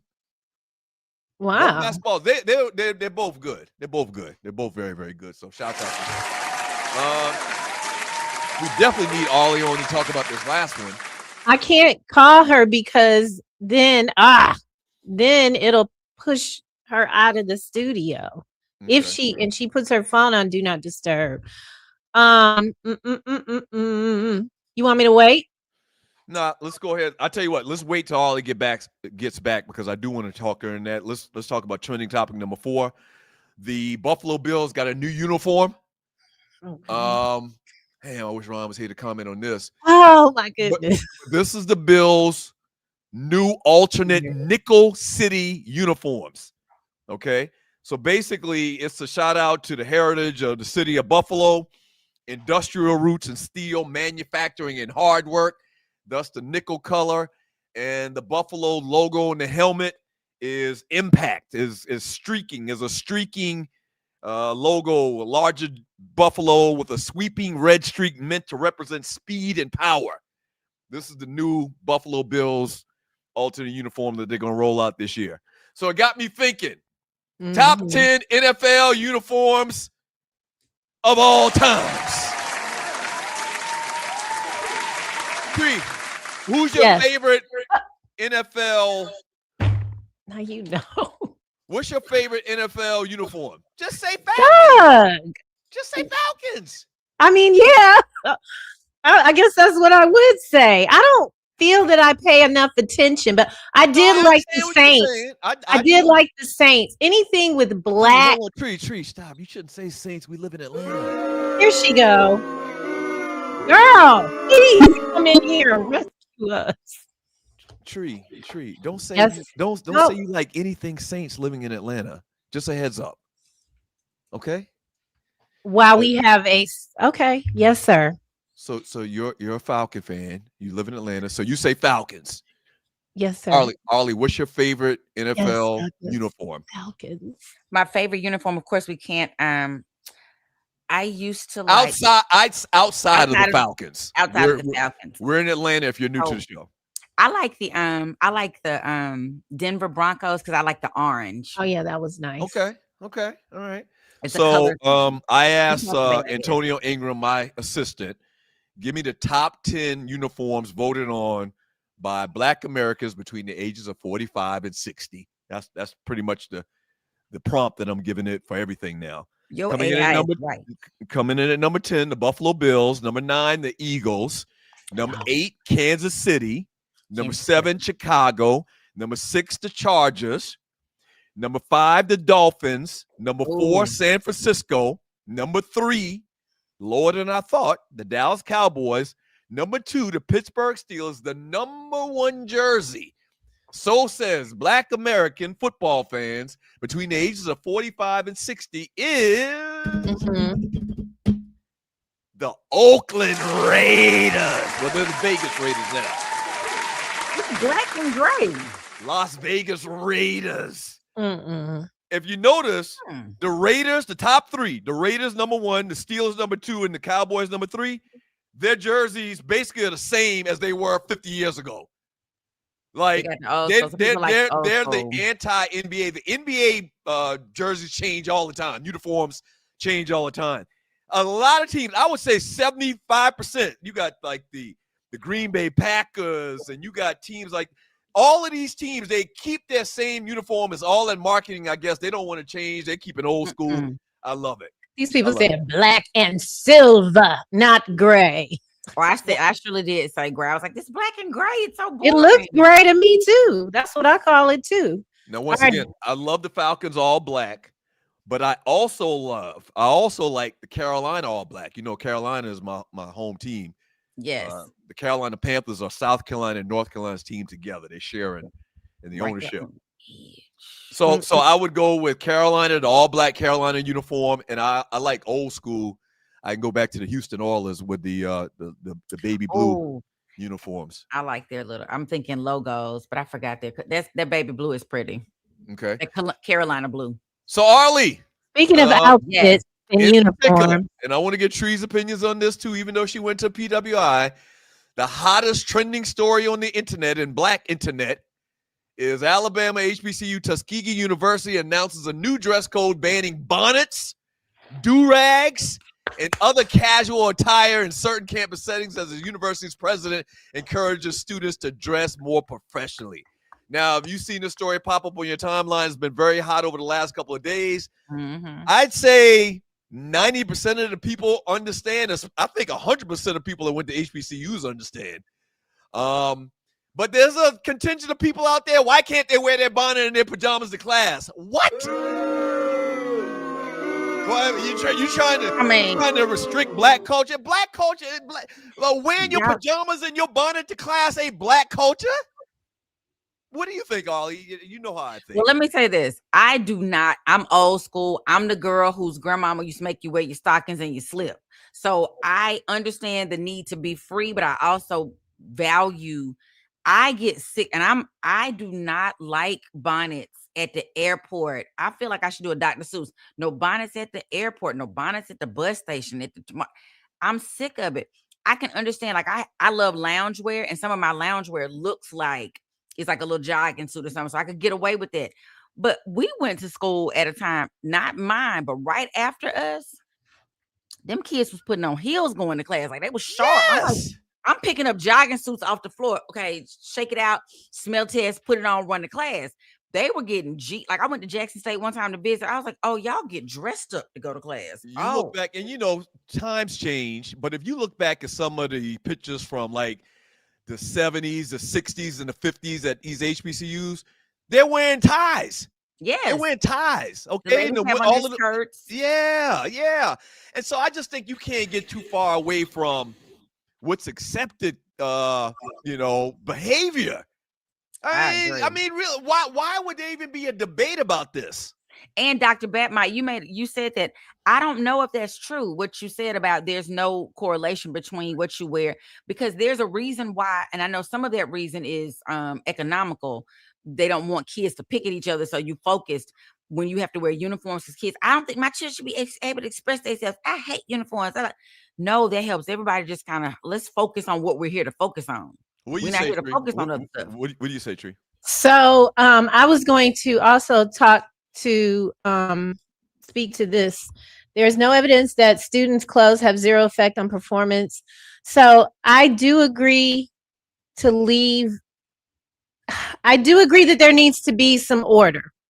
Dr. Batman, I disagree that what you wear does not affect performance. If I came in here, the reason why I put on makeup and I'm in my house, I do my hair most of the time, is because when I look good, I feel good, and I present to you all in a better way than if I just showed up rolled out of the bed. And so that for me applies in this situation. We shouldn't have to say this, but we are in a different time. We are in bizarro world. And so we do have to say this, and it's cool, but not cool that everybody gets to now put their opinion in on it because of social media. And somebody, maybe Osiris can remind me what it was called. We had kind of like an entity at South Carolina State. This is 35 years ago, okay? But it was called professional services or professional mentoring or something. And basically what it was you'd go there, they show you how to put together a resume. They talk to you about how you dress when you go to an interview. All of the real life things. They talk to you about balancing checkbooks, stuff that they didn't have classes for, okay? Barry Gordy even paid for them singers over there to be having etiquette and groomed, but it's just so offensive now to. I know it's like let people be what they want to be, but sometimes they say common. One of my teachers said all the time. I don't know why they call it common sense because it is not common. Like some of these things we automatically assume you're supposed to know, and then when you try to tell this young group like that's not the way to do that. I need to be able to have the freedom to do what I want. But some of the stuff is just, this is the decency and order that we're going to put into this so that it makes sense for everybody. Point is, and I've been saying this for a long time, everything ain't okay. Like if these kids think that it's okay to walk around a college campus in their pajamas or a bonnet, don't you think they're going to have difficulty in understanding that they need to put on a suit for an interview? Absolutely. If it's accepted, if my school let me do it on this college campus in this public place, I'm going to go to this interview in my bonnet. I don't think it's about understanding. I think that habits create, like, it's not that they don't understand, but, well, they let me do it. Well, they let me do it over here. And this right here saying that the corporations are visiting the school. Don't you go give all your money to the school so that they can hopefully place you somewhere. Let me say this last thing too.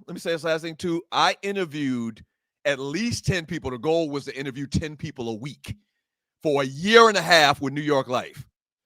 So you can do the math. 10 people a week, 52 weeks a year and a half, okay? 90% of the time, somebody under the age of 30 or somebody under the age of 27, let's say 27, the younger generation, 95% of them never came in with a tie. About 50% of them didn't wear a suit. And so as soon as they walk in, I'm already judging them. I don't know if that's right or wrong. And maybe it has, but that's just the way it is. In a corporate environment, you walk in there and you're not dressed and pressed. You're not professional. You coming in there with some little light sweater on or whatever. Like this is some casual thing. This is a job interview. It's like people at funerals now. I struggle, and I know people wear what they want to wear. I get it. But when you come to the funeral with your t-shirts, that just disturbs me so much. Like, let's respect. It's like, can we respect the people?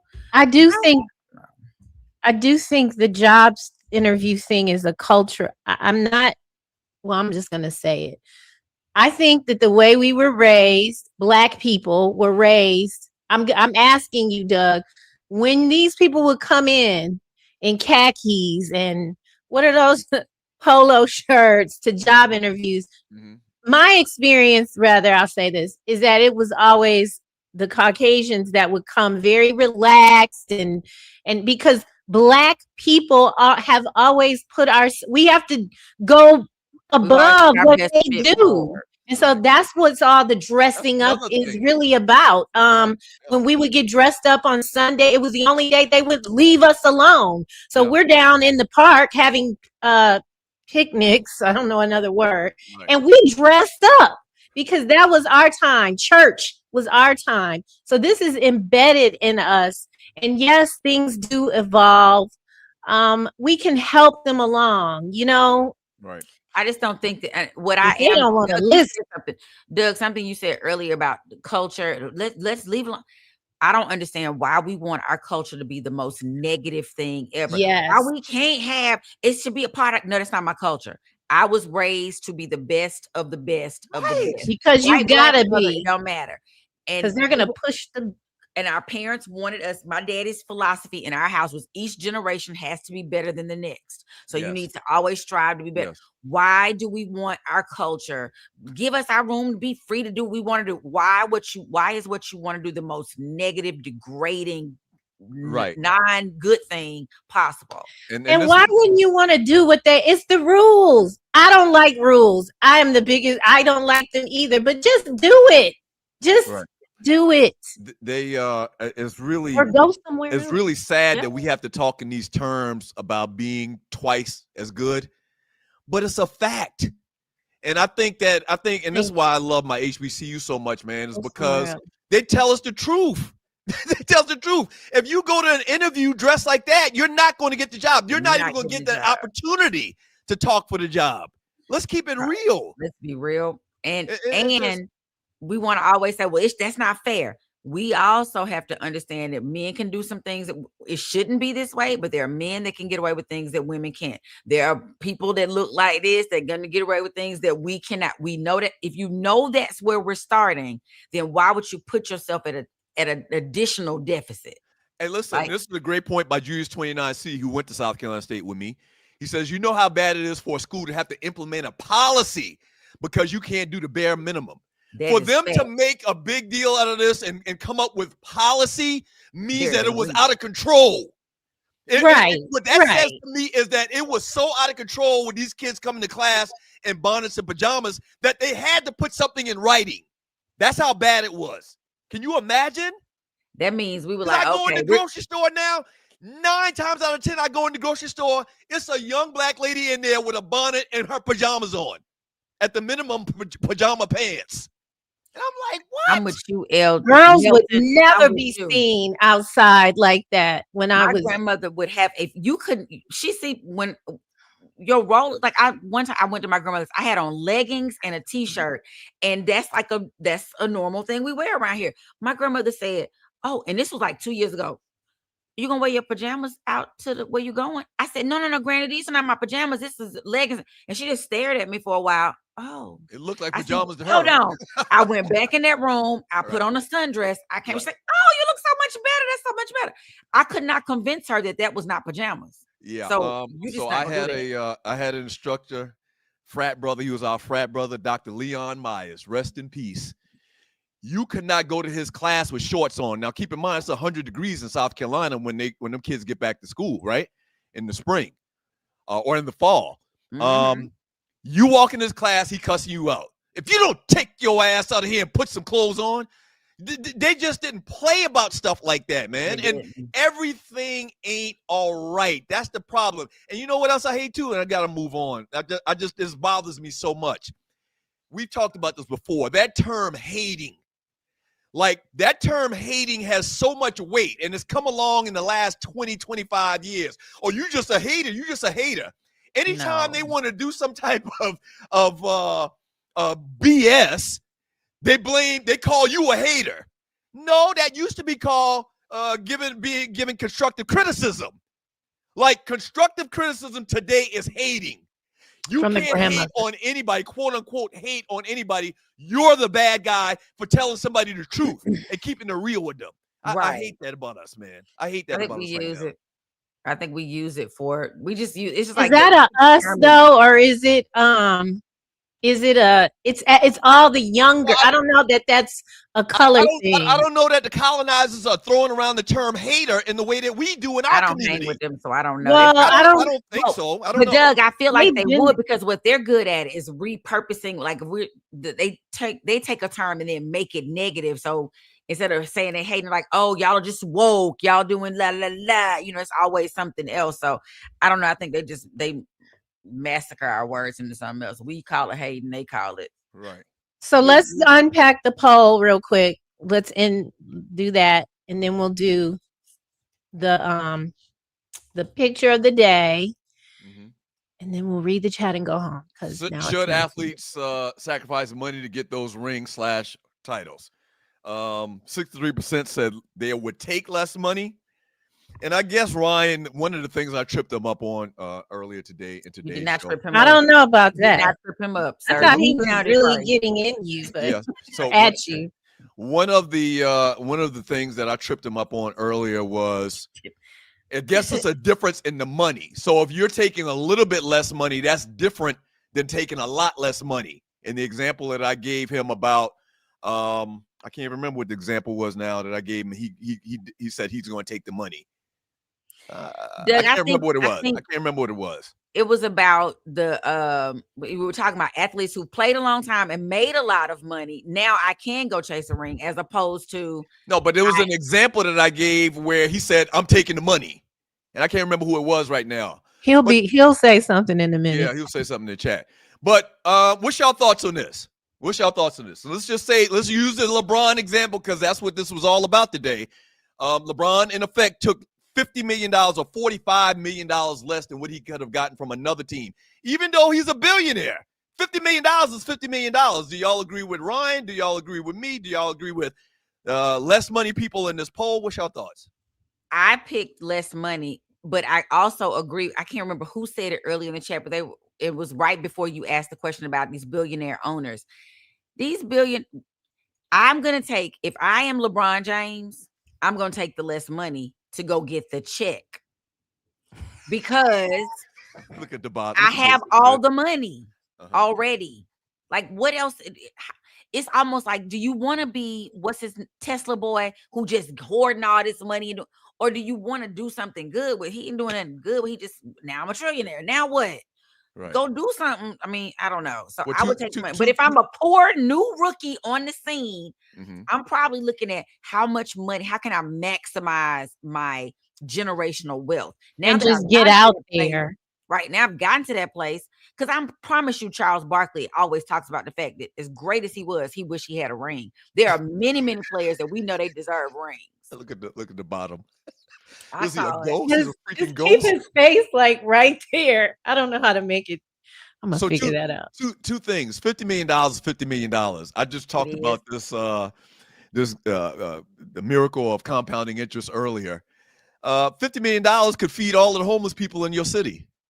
It could. Yeah. But he's already gotten all of that. He can go feed all the people. That's what he's doing. He's built schools. He's done all those things already. So why not, as Shaq said, I'm gonna go leave more for my legacy. And let me ask you this. Let me ask you this question too. I asked him this as well earlier. Do you think that these owners, let's throw out Jerry Jones. You think Jerry Jones is taking $50 million less than anything if he doesn't have to? Really? Nope. No. They aren't. Because they see themselves. It's a how dare you when it comes to them. So what are you saying, Tree? This is like a spiritual thing with black people, that we okay with taking less just to be, I guess, put out. Reframe the narrative, though. You're reframing the story to match what you're trying to make it match. So I do think that black people do listen to things like, there's a lot of fear around money with black people. I think the church has been a contributor to that, telling you better tithe or else you going to hell. I mean, I actually believe that at one time. And the way even some of the music is like making you humble yourself, and I don't believe in that. And so when you posited it with, why are you taking less money from these managers and things, or these owners? Yeah, I'm not taking less. I want everything that I believe that I am worth.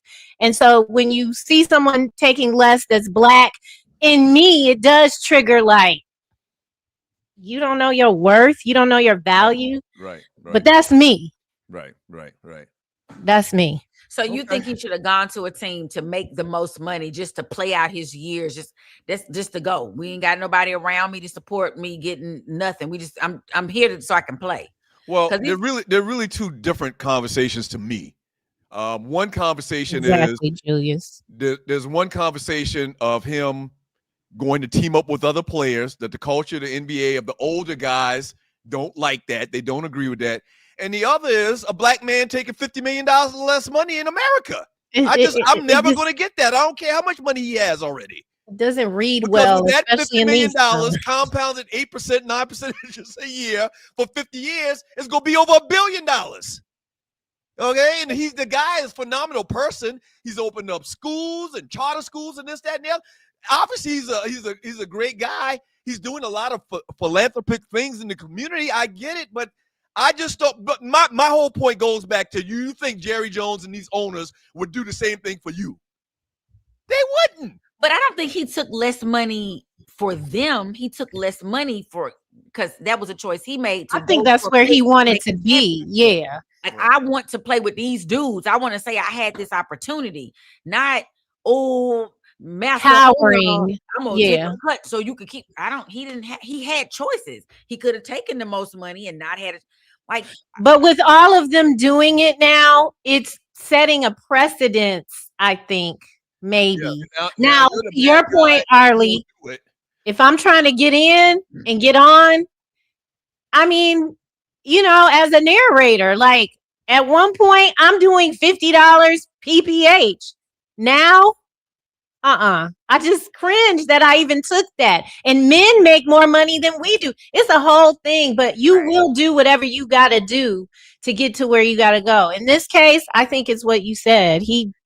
That's where he wanted to go. Yeah, because I don't have to do this. I can retire. I'm finished, basically. I mean, I'm done playing. I've broken some records. They say, and people say he's trying to now break more. He's trying to be in the league of breaking Michael Jordan's number of rings. So I just don't think it's. Ryan, I don't think it's one thing. This is true. You don't need to keep posting to the chat. You've screamed us out 1,000 times over the last 4 days in defense of LeBron. He does need to. I don't think he's doing it because of LeBron. No, absolutely, he is doing it because of LeBron. No, absolutely. Other people named. Hey, look, I didn't even realize it. I had totally forgot about this weekend and whatnot. And this was my picture today. Yes, you did good. So this is the DMM Cup. Golf. We do like a golf tournament like every couple times a quarter, maybe 1 or 2 times a quarter. And I actually won the tournament. This is a couple of years ago. Oh, this wasn't last week? No, this is maybe 3-4 years ago. Need a shaving. I came in first place. That's when I was really hitting my ball. I was really hitting my ball back then. And so look at there. My subconscious said to show something with the cues. And look at this. Somebody please confirm this. Can we check can you ask Antoine Douglas? Don't say that. Antoine. Ask him. I'm asking. Right, okay, so I'm gonna do my POD while you're checking into that. All right. And Tree, did you see mine? I got it. Okay. 10 years ago this week, I got the hell up out of Atlanta. I got in my car and I drove to go live my life in California. Everybody thought I was not crazy, but like, oh, wait.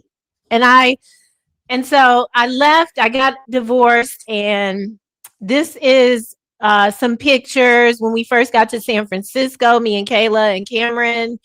This is me and Arlie. I had like 3 or 4 going away parties because I have a lot of friends. And so we were at, what's the place where you dance? I really love that. It wasn't Eclipse. Yeah, that's it. Yeah.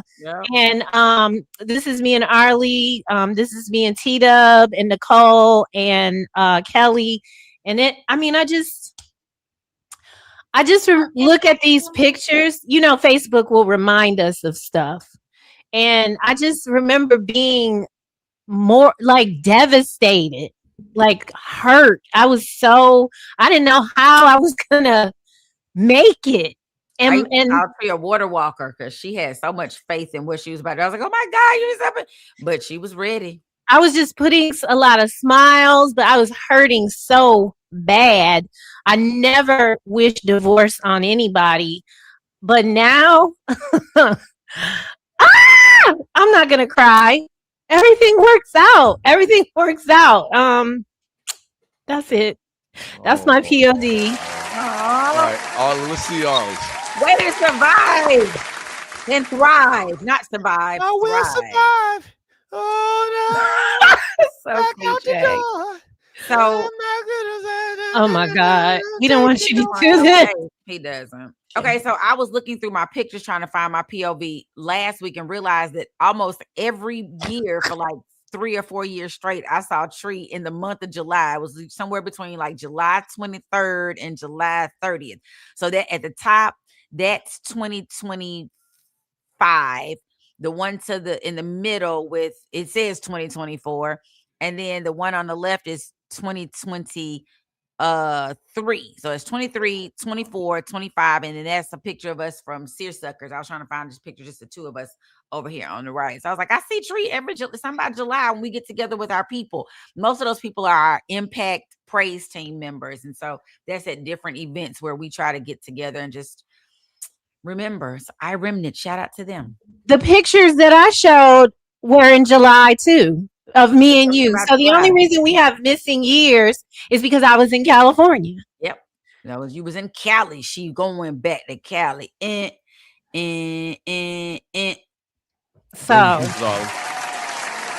think we look the same. The guy on the bottom left in the white shirt in the top picture. Jesse. Yeah. Jesse. Who does he look like to y'all? I don't know. I don't think the Michael Penix story is true. I can't find anywhere. That guy kind of reminds me a little bit of the Nolan Wells guy.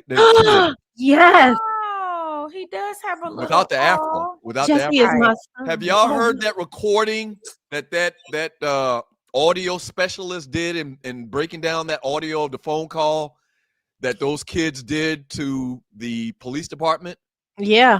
I have not heard the recording where they've enhanced it. I've only seen that's what I'm talking about. The words on it, and they're talking about how that's shaping the way we hear it. Because if you don't have any words on the screen, you can only hear some of that's inaudible, if we're being honest. But they say they pulled and extracted, and so you should listen to the one that the lady. I know. I did. If you can, because the truth is, I haven't even said anything until recently about the other night. I said something because it's painful because we have sons. They killed him. And what bothers me most is how people are mad at the parents for wanting to know what happened. Like it's the parents are getting death threats. Like, why wouldn't I want to know what happened to my child? If your child got shot, if he didn't come home, people that look for their kids who've been missing or have been kidnapped or they somewhere, I'm gonna move on with my life. Like, oh, let's go on. I mentioned this the other day. The Nordics do not like anything where you're calling them out. Oh, not at all. And this would fall in the category. A whole town getting together. But this is a great example of how rampant that thought process is. Think about that. If you say anything, if you call them out on some BS, or if you call them out on something clearly happening, they're mad at you. They want you to shut up. They don't want you to talk about that. They don't want you to expose, the BS. And if you listen to that recording, it clearly sounds. I think that I can kind of understand what the guy's saying because it's enhanced, and you hear them saying, "Is he okay?" Nolan, yeah, right, Nolan.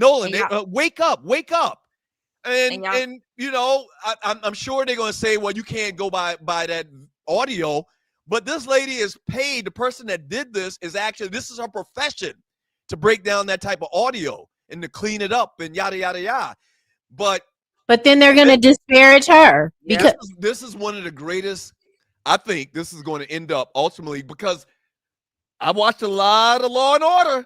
They're going to get one of them kids in there and they're going to get them in a dark room. They're going to say, listen, the first person to talk is not going to jail. Right. We're going to give the first person that talks a deal. Them kids they're wondering right now, will I have to go to jail if this thing comes out? Because Tommy went and told them exactly what happened. There's some BS going on. Word on the street. Hey, Morgan. Word on the street is that Wyatt's dad has now donated to the fund for the reward, $50,000. So Wyatt's going to be the person that's going to give in.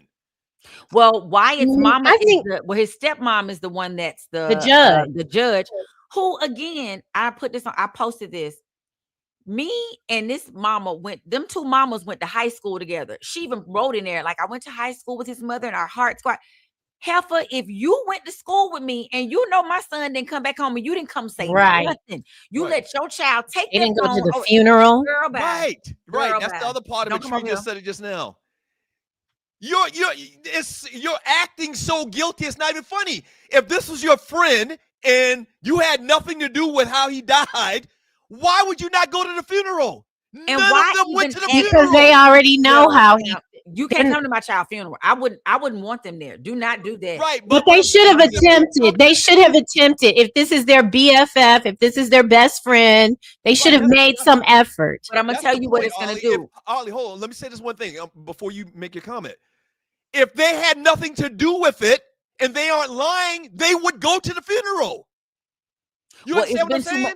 But honestly, y'all, it's been too much said. See, if there was no questions about it, absolutely, I'm going to the funeral.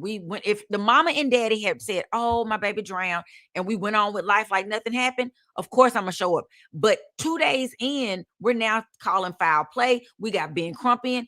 Everybody now has to watch how they're moving. Yes, you would think, well, I'm going to the funeral. Just like who tried to go? Ollie, The daddy of the boy who. Go ahead. The daddy of the young man, he just got 35 years. I can't think of his name, out of Texas. Oh, Carmelo.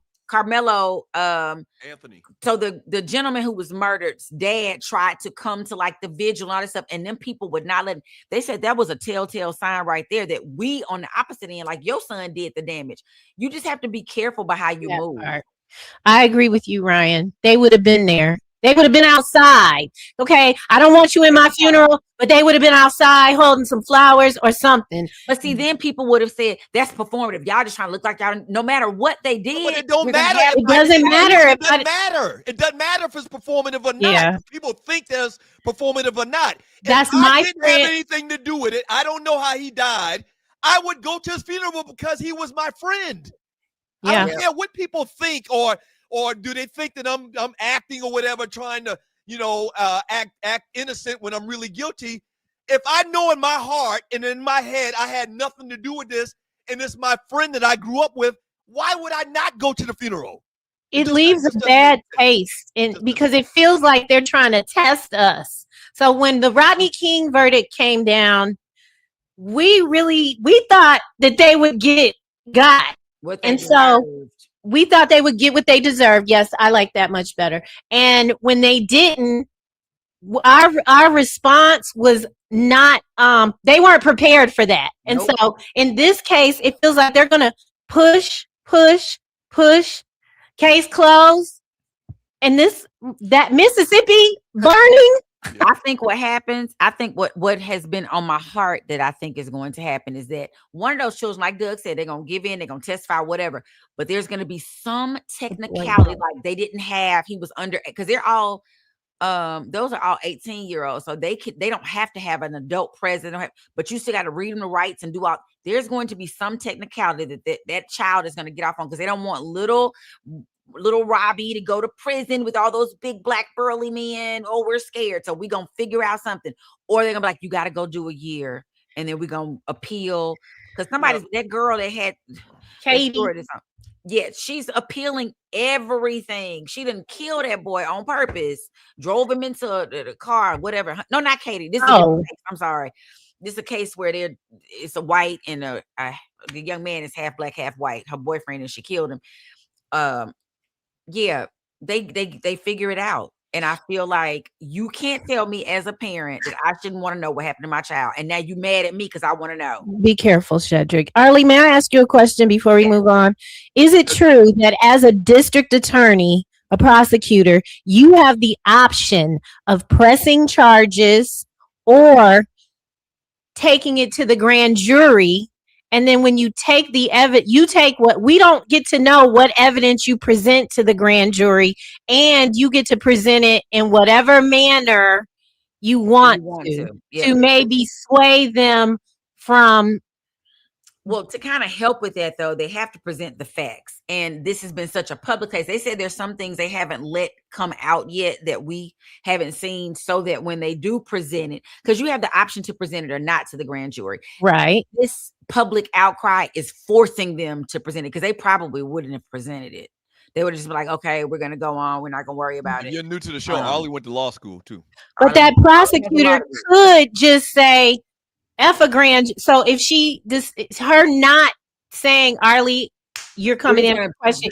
Is that about an election? Is that about being afraid of not being reelected? I don't think so. And I need to look up the rules of why you have to go, why it has to go. There's a reason why it has to go that way. Instead of her bringing straight charges. And I can't remember why. I don't know if that makes it more solidified for going forward as a case. Okay. Or if it's, why would you lawyer up if you did nothing wrong?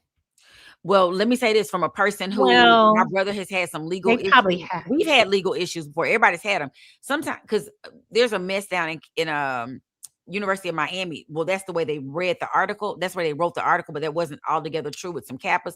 And my little play nephew is down there, and I immediately text his mama, does he need a lawyer? It's not for the benefit that I'm guilty or I'm innocent. It's to make sure that in these little sets, they're like, oh, don't worry, don't get a lawyer. And you say that one thing that now is going to be held against you in a court of law. Nothing can be held against me if I didn't do it. I didn't do anything. But I'm saying there's something there are people. She's explaining why people get lawyers. People that have been railroaded into things before because they say, I'm innocent. White kids ain't gonna get railroaded into nothing. Let's talk about the fact that we all feel like those kids, somebody did something. There might have been Katie who ain't got nothing to do with the whole thing. All she did was say, no, I don't want to holler at you, bro. She think he getting back on the boat. Now Katie is the reason, because her name has been brought up in so much of the stuff, that she gonna serve some time because she's obstructing justice or whatever the thing may be. So she is present. It's like, do you just because your head hurt, you gonna go drink ginger ale? You're not going to the doctor. I'm assuming. Well, hold on. Let me say this, and I'm not a lawyer. I didn't go to law school, but if Katie knows something, and is hiding it, suppressing it, she's an accessory, right? But if I'm taking a lawyer because that is the professional that's going to make sure I don't do or say something that could get me in further trouble. Like I might have done nothing. But I can't get in trouble if you didn't do nothing, Ollie. You keep missing that point. But if I saw Bobby, but I didn't have nothing to do with Bobby doing it. Well, you should tell on Bobby. I'm telling on Bobby, but now I'm looking as an accessory when I could have just said it in the first place and I had nothing to do with none of it. You have to look at how the law is written. And if somebody can help me go or make a better deal or do whatever, I'm not going to go by myself. I told my son, don't you say a word. I don't care if you did it or didn't. Don't say a word in there until you get a lawyer. That's why they ask you, do you want a lawyer present? Because they know they're going to try. I want to take somebody to jail. I don't care if you did it or not. You can say one little thing that then got you railroaded for the rest of your life and you ain't had nothing to do with it. Yeah. Let's go to the but you're a snitch though, so you don't know that life.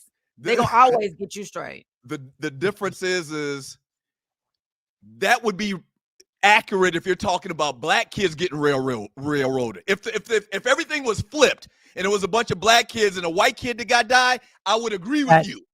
But the way this stands, good and well in this country for 400 years, a group of white kids banding together saying they had nothing to do with that. They don't need a law. If they had nothing to do with it, they wouldn't need a lawyer. White kids in America wouldn't need, all they would have to keep saying is, I didn't do anything. You can check all the evidence you got, yada, yada, yada. They're not going to get railroaded like we would get railroaded in the same situation is my point. I hate this. I agree with that. Go listen to the recordings and please listen to them, Marley. Come back in the comments Monday and if you what can. your thoughts are. May I ask you a question, Douglas? Yes, ma'am. Is there anyone that you absolutely will not snitch on? Just out of curiosity. Again. For me to go to jail?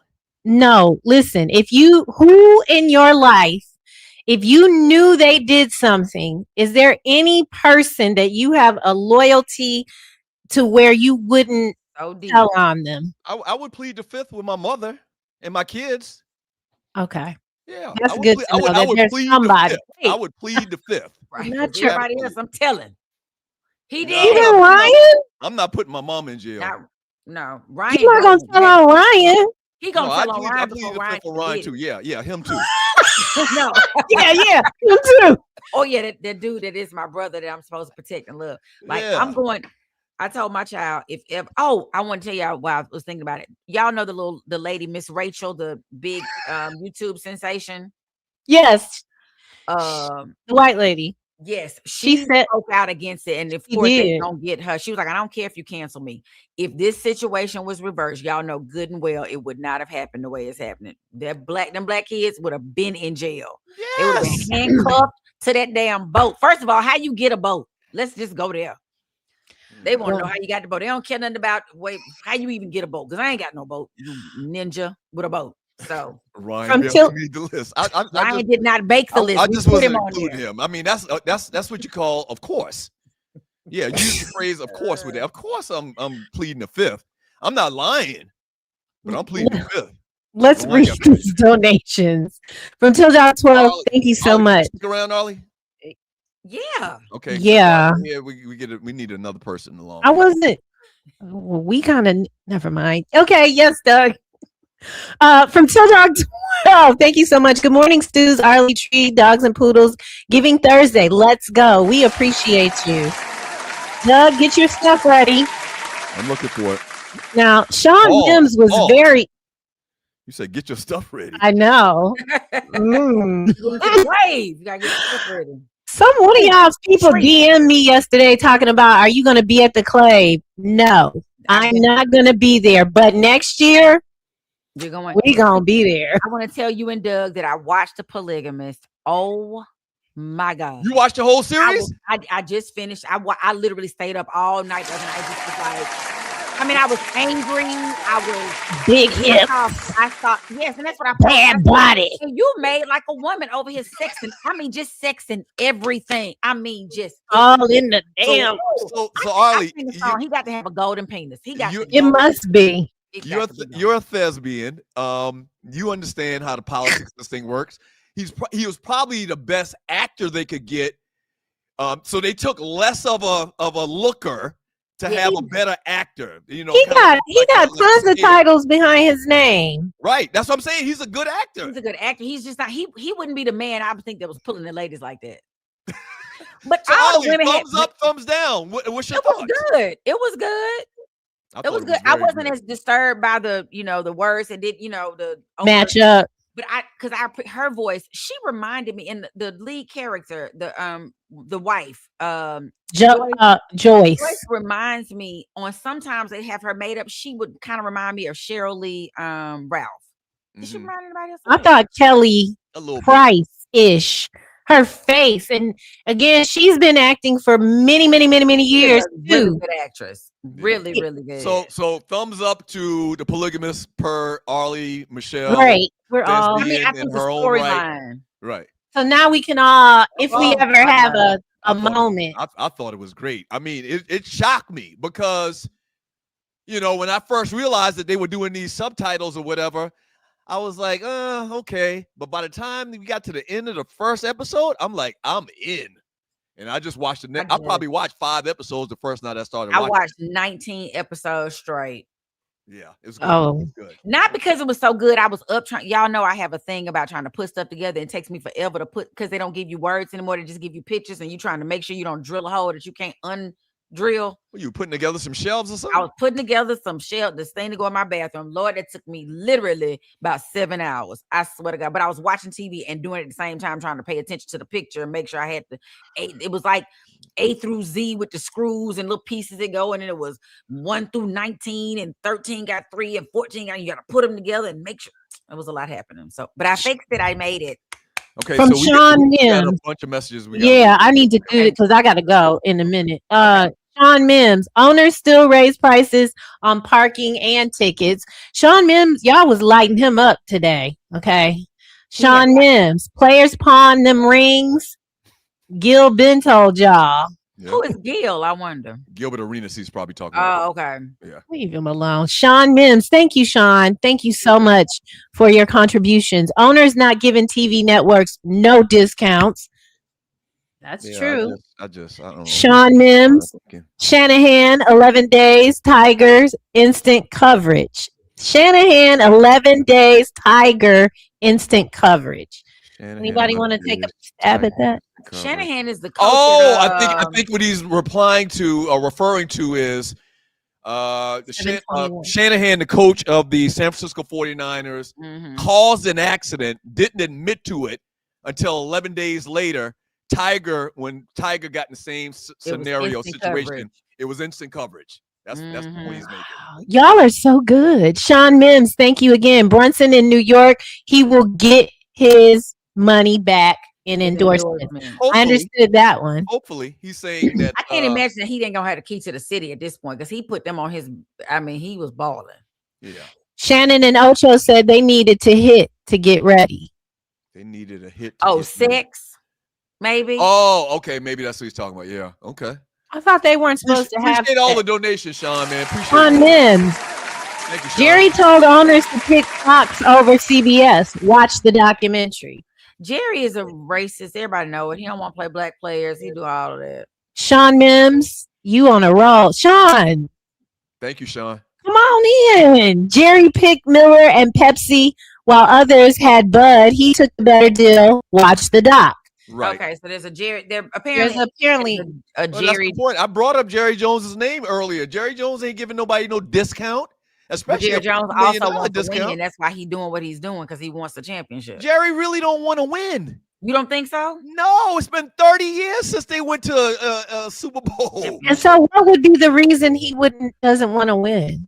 Well, how does that benefit him? Of course, he wants to win, but he'd rather make money than win and spend on his players and free agents and yada yada yada.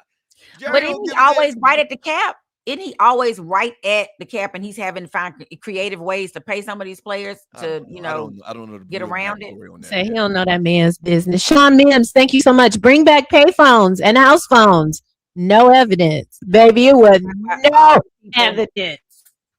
You could get away with so much more. Now you caller ID was the start. Yes, of the and star 69. Did y'all have that in down here? I was excited to use it the few times I like. Oh, let me see who called. Yes, ooh, that was so and so. Read this one, Tree. Sean Mims, thank you so much. Shaq Lyon, he left Penny or Nick Van Exel. He took the money. I didn't want to get too deep into that, but Ryan brought up Shaq as this example. Shaq took money to go to the Lakers, and Shaq took the most money he could from 4 or 5 different teams at the end of his career. And I love Shaq. Shaq played for the Phoenix Suns. He played for the Boston Celtics. He played for the Miami Heat. He went every place where they paid him the most money.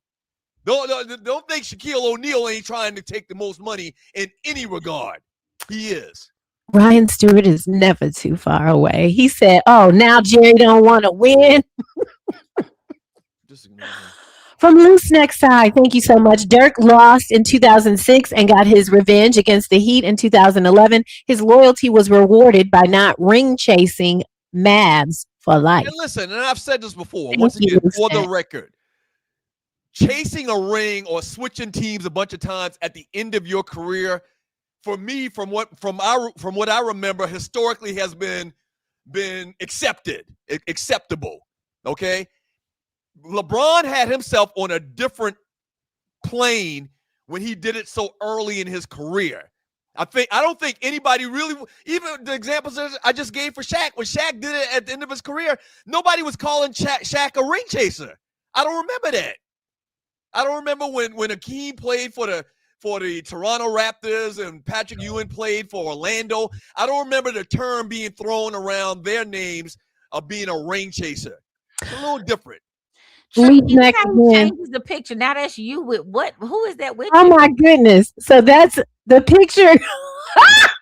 Send me that picture, loose neck.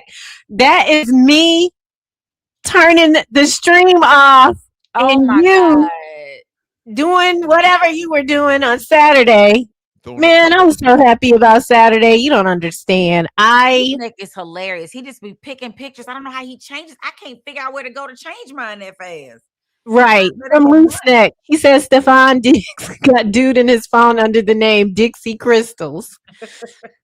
Stefan needs to just stay in the house. He needs to do what he was doing at first to get himself in the league. He need to go back to focus because that is a very high level. You got to stay focused. The Loose Neck Side, Doug Stewart Fashion Show, brought to you by Boone's Farm and Zima. Zima was so damn nasty. Shouts out to the Q's, 85th Grand Conclave, Cincinnati, Ohio. I just wanted to taste it because it was clear. Mr. Unlove, thank you for your donation. Just a little something for the collection plate, and we appreciate you. Thank you, Mr. Unlove. Good dog coming in strong. Thank you so much, Falcons fan. Damn, two is hurt already. Dolphins fan. We told y'all. Yeah. Sean Mims, Brad Johnson in Tampa. Stews, not Brad Johnson is in Tampa. Stews, not Dilfer. He was gone. Dilfer was in Baltimore the second go round, I believe, for the Super Bowl for the Ravens. The lovely Frederick Anderson. Good morning and thank you so much. Good morning, Stu's crew. Doug Ryan, great interview on Butta ATL. Appreciate it, man. And thank you for the $10 donation, Frederick. Shedrick Moorer, thank you all for another amazing show. Hashtag peace and love. You are welcome. Thank it you, is our pleasure. Go back to that Butta ATL interview. Do us a favor. We tell you to share this show, but share the Butta ATL interview we did as well. A lot of people on YouTube, realize that we're back doing this. So go on YouTube, pull the link, and share it on our YouTube. Absolutely. From Dark Sun Rider, speaking of numbers, Roger Goodell needs to change the number rule back. Jahmyr Gibbs is a running back, and he changed to 0. That is disgusting. Hey, I want the numbers rule. I don't like when that's how I used to understand. That's how you learn football because this number is to play this position. This number I don't like when you see 80s a wide receiver, 60s and 70s a lineman, 30s a running back, single digits quarterback, 20s, 30s, 40s are running backs. Yes, yeah, absolutely. I don't like that. I agree with you, Ollie. Ben Edwards, what up though? Great show. Everybody enjoy the weekend. Thank you. You do the same. Ben. From Rel Scott, Doug, show the original shirt you had on today. Please put that man's shirt on Monday because he was wearing me thin today. It's okay. Shout out to Primetime Ties to Go. Primetime Ties to Go. He gonna wear it Monday. Here's a real shirt. Ryan Stewart, why is it okay for Dougie to allow Shaq to chase a ring, but LeBron can't? Hey man, I thought you was driving, man. Doug, read yours. I gotta go out and come back. Morgan said, hey, Uncle Dougie, she was typing for him, so he got her working. Hey, Morgan. Hey, Morgie. Go ahead, read yours, Douglas. Terrell Scott, $5 donation. Thanks, Doug, for repping Primetime Ties to Go. That's Terrell Scott. Shouts out to Loose Neck Side. $15 donation from Loose Neck Side. He says for Doug's wardrobe budget. That's right. Representing the Q's today. I wish somebody reminded me earlier. That's neither here nor there. Shouts out to 98 in the house. Osiris headed to Cincinnati, Ohio to kick it with the Q's, the 85th Grand Conclave.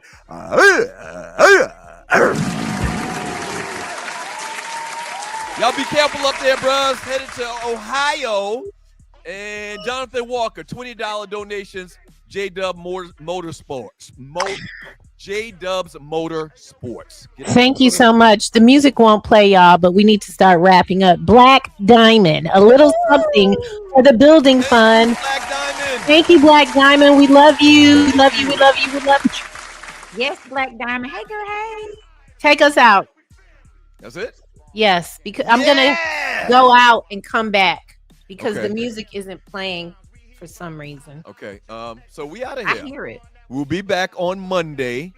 Same 2 Live Stews time, same 2 Live Stews channel, 7 a.m. Eastern time. before y'all get out of here, man, if you haven't done it already, hit the little share button. Share the show. Share the show. That's almost as important as the donations, because if you share the show and people get word that we're back doing the show and they support the show, then everything else, the donations and the money, will take care of itself. So share the show. That's number one. And also tell people that you come in contact about the gift of the 2 live stews. All right, Ollie, how's your weekend looking? What you got going on? I am probably going to the great state of, well, I don't want to call it great, but to the state of Mississippi. I think I'm going to take a trip to go check on some folks, see how they're doing. Right. Okay. Sit on the porch, have a fish fry. Put hands on them. Put fish fry. Eyes on them. Eyes on them. Hands on them, and I got to go fight. I got to go do a little eye check. Put eyes on them. That's right. That's how that saying goes. All right, Tree, what you got this weekend? Tomorrow night I have an interview. I'll be in the house for a new book that just came out. Awakening. You got lunch tomorrow, right? Don't we have lunch tomorrow? Oh, yeah. I forgot. Thank you. We got some big business that we are working out that we're going to announce hopefully in the next week or so. And then see you tomorrow, Tree. I'll see you tomorrow, Tree. I'm probably going to be at the pool the rest of the weekend because, I never got to rest after Germany. So now I'm going to take my rest. And we didn't get all, what was happening in Germany. What are you doing this weekend, Douglas? Chilling. I'm not going to do a lot. You going to lunch with Tree tomorrow? Going to lunch. But that's business, though. We handle a lot of business tomorrow on that. Mm-hmm. Yeah. So we'll be back Monday, same stew time. Once again, same stew channel, 7 a.m. Eastern time. With Ryan. With Ryan. If you didn't know, we do a pre-show starting at 6:30 a.m. So if you hit the subscribe button, you'll get all of the alerts whenever this network goes live. So subscribe to the show. That's good. We don't know which version of Ryan we will get on Monday, but how we gonna know, Ryan? Is they gonna be back from their whatever trip they're going on? Girl, he'll tell us at 4:30 a.m. Monday. Oh, my bad. I didn't know we weren't coming back until next week. We'll be all right. Yeah. Thank y'all. End it, Douglas. Tell the people bye-bye. Bye-bye, Detroit. There we go. Have a safe weekend, everybody. And if you don't know the Lord,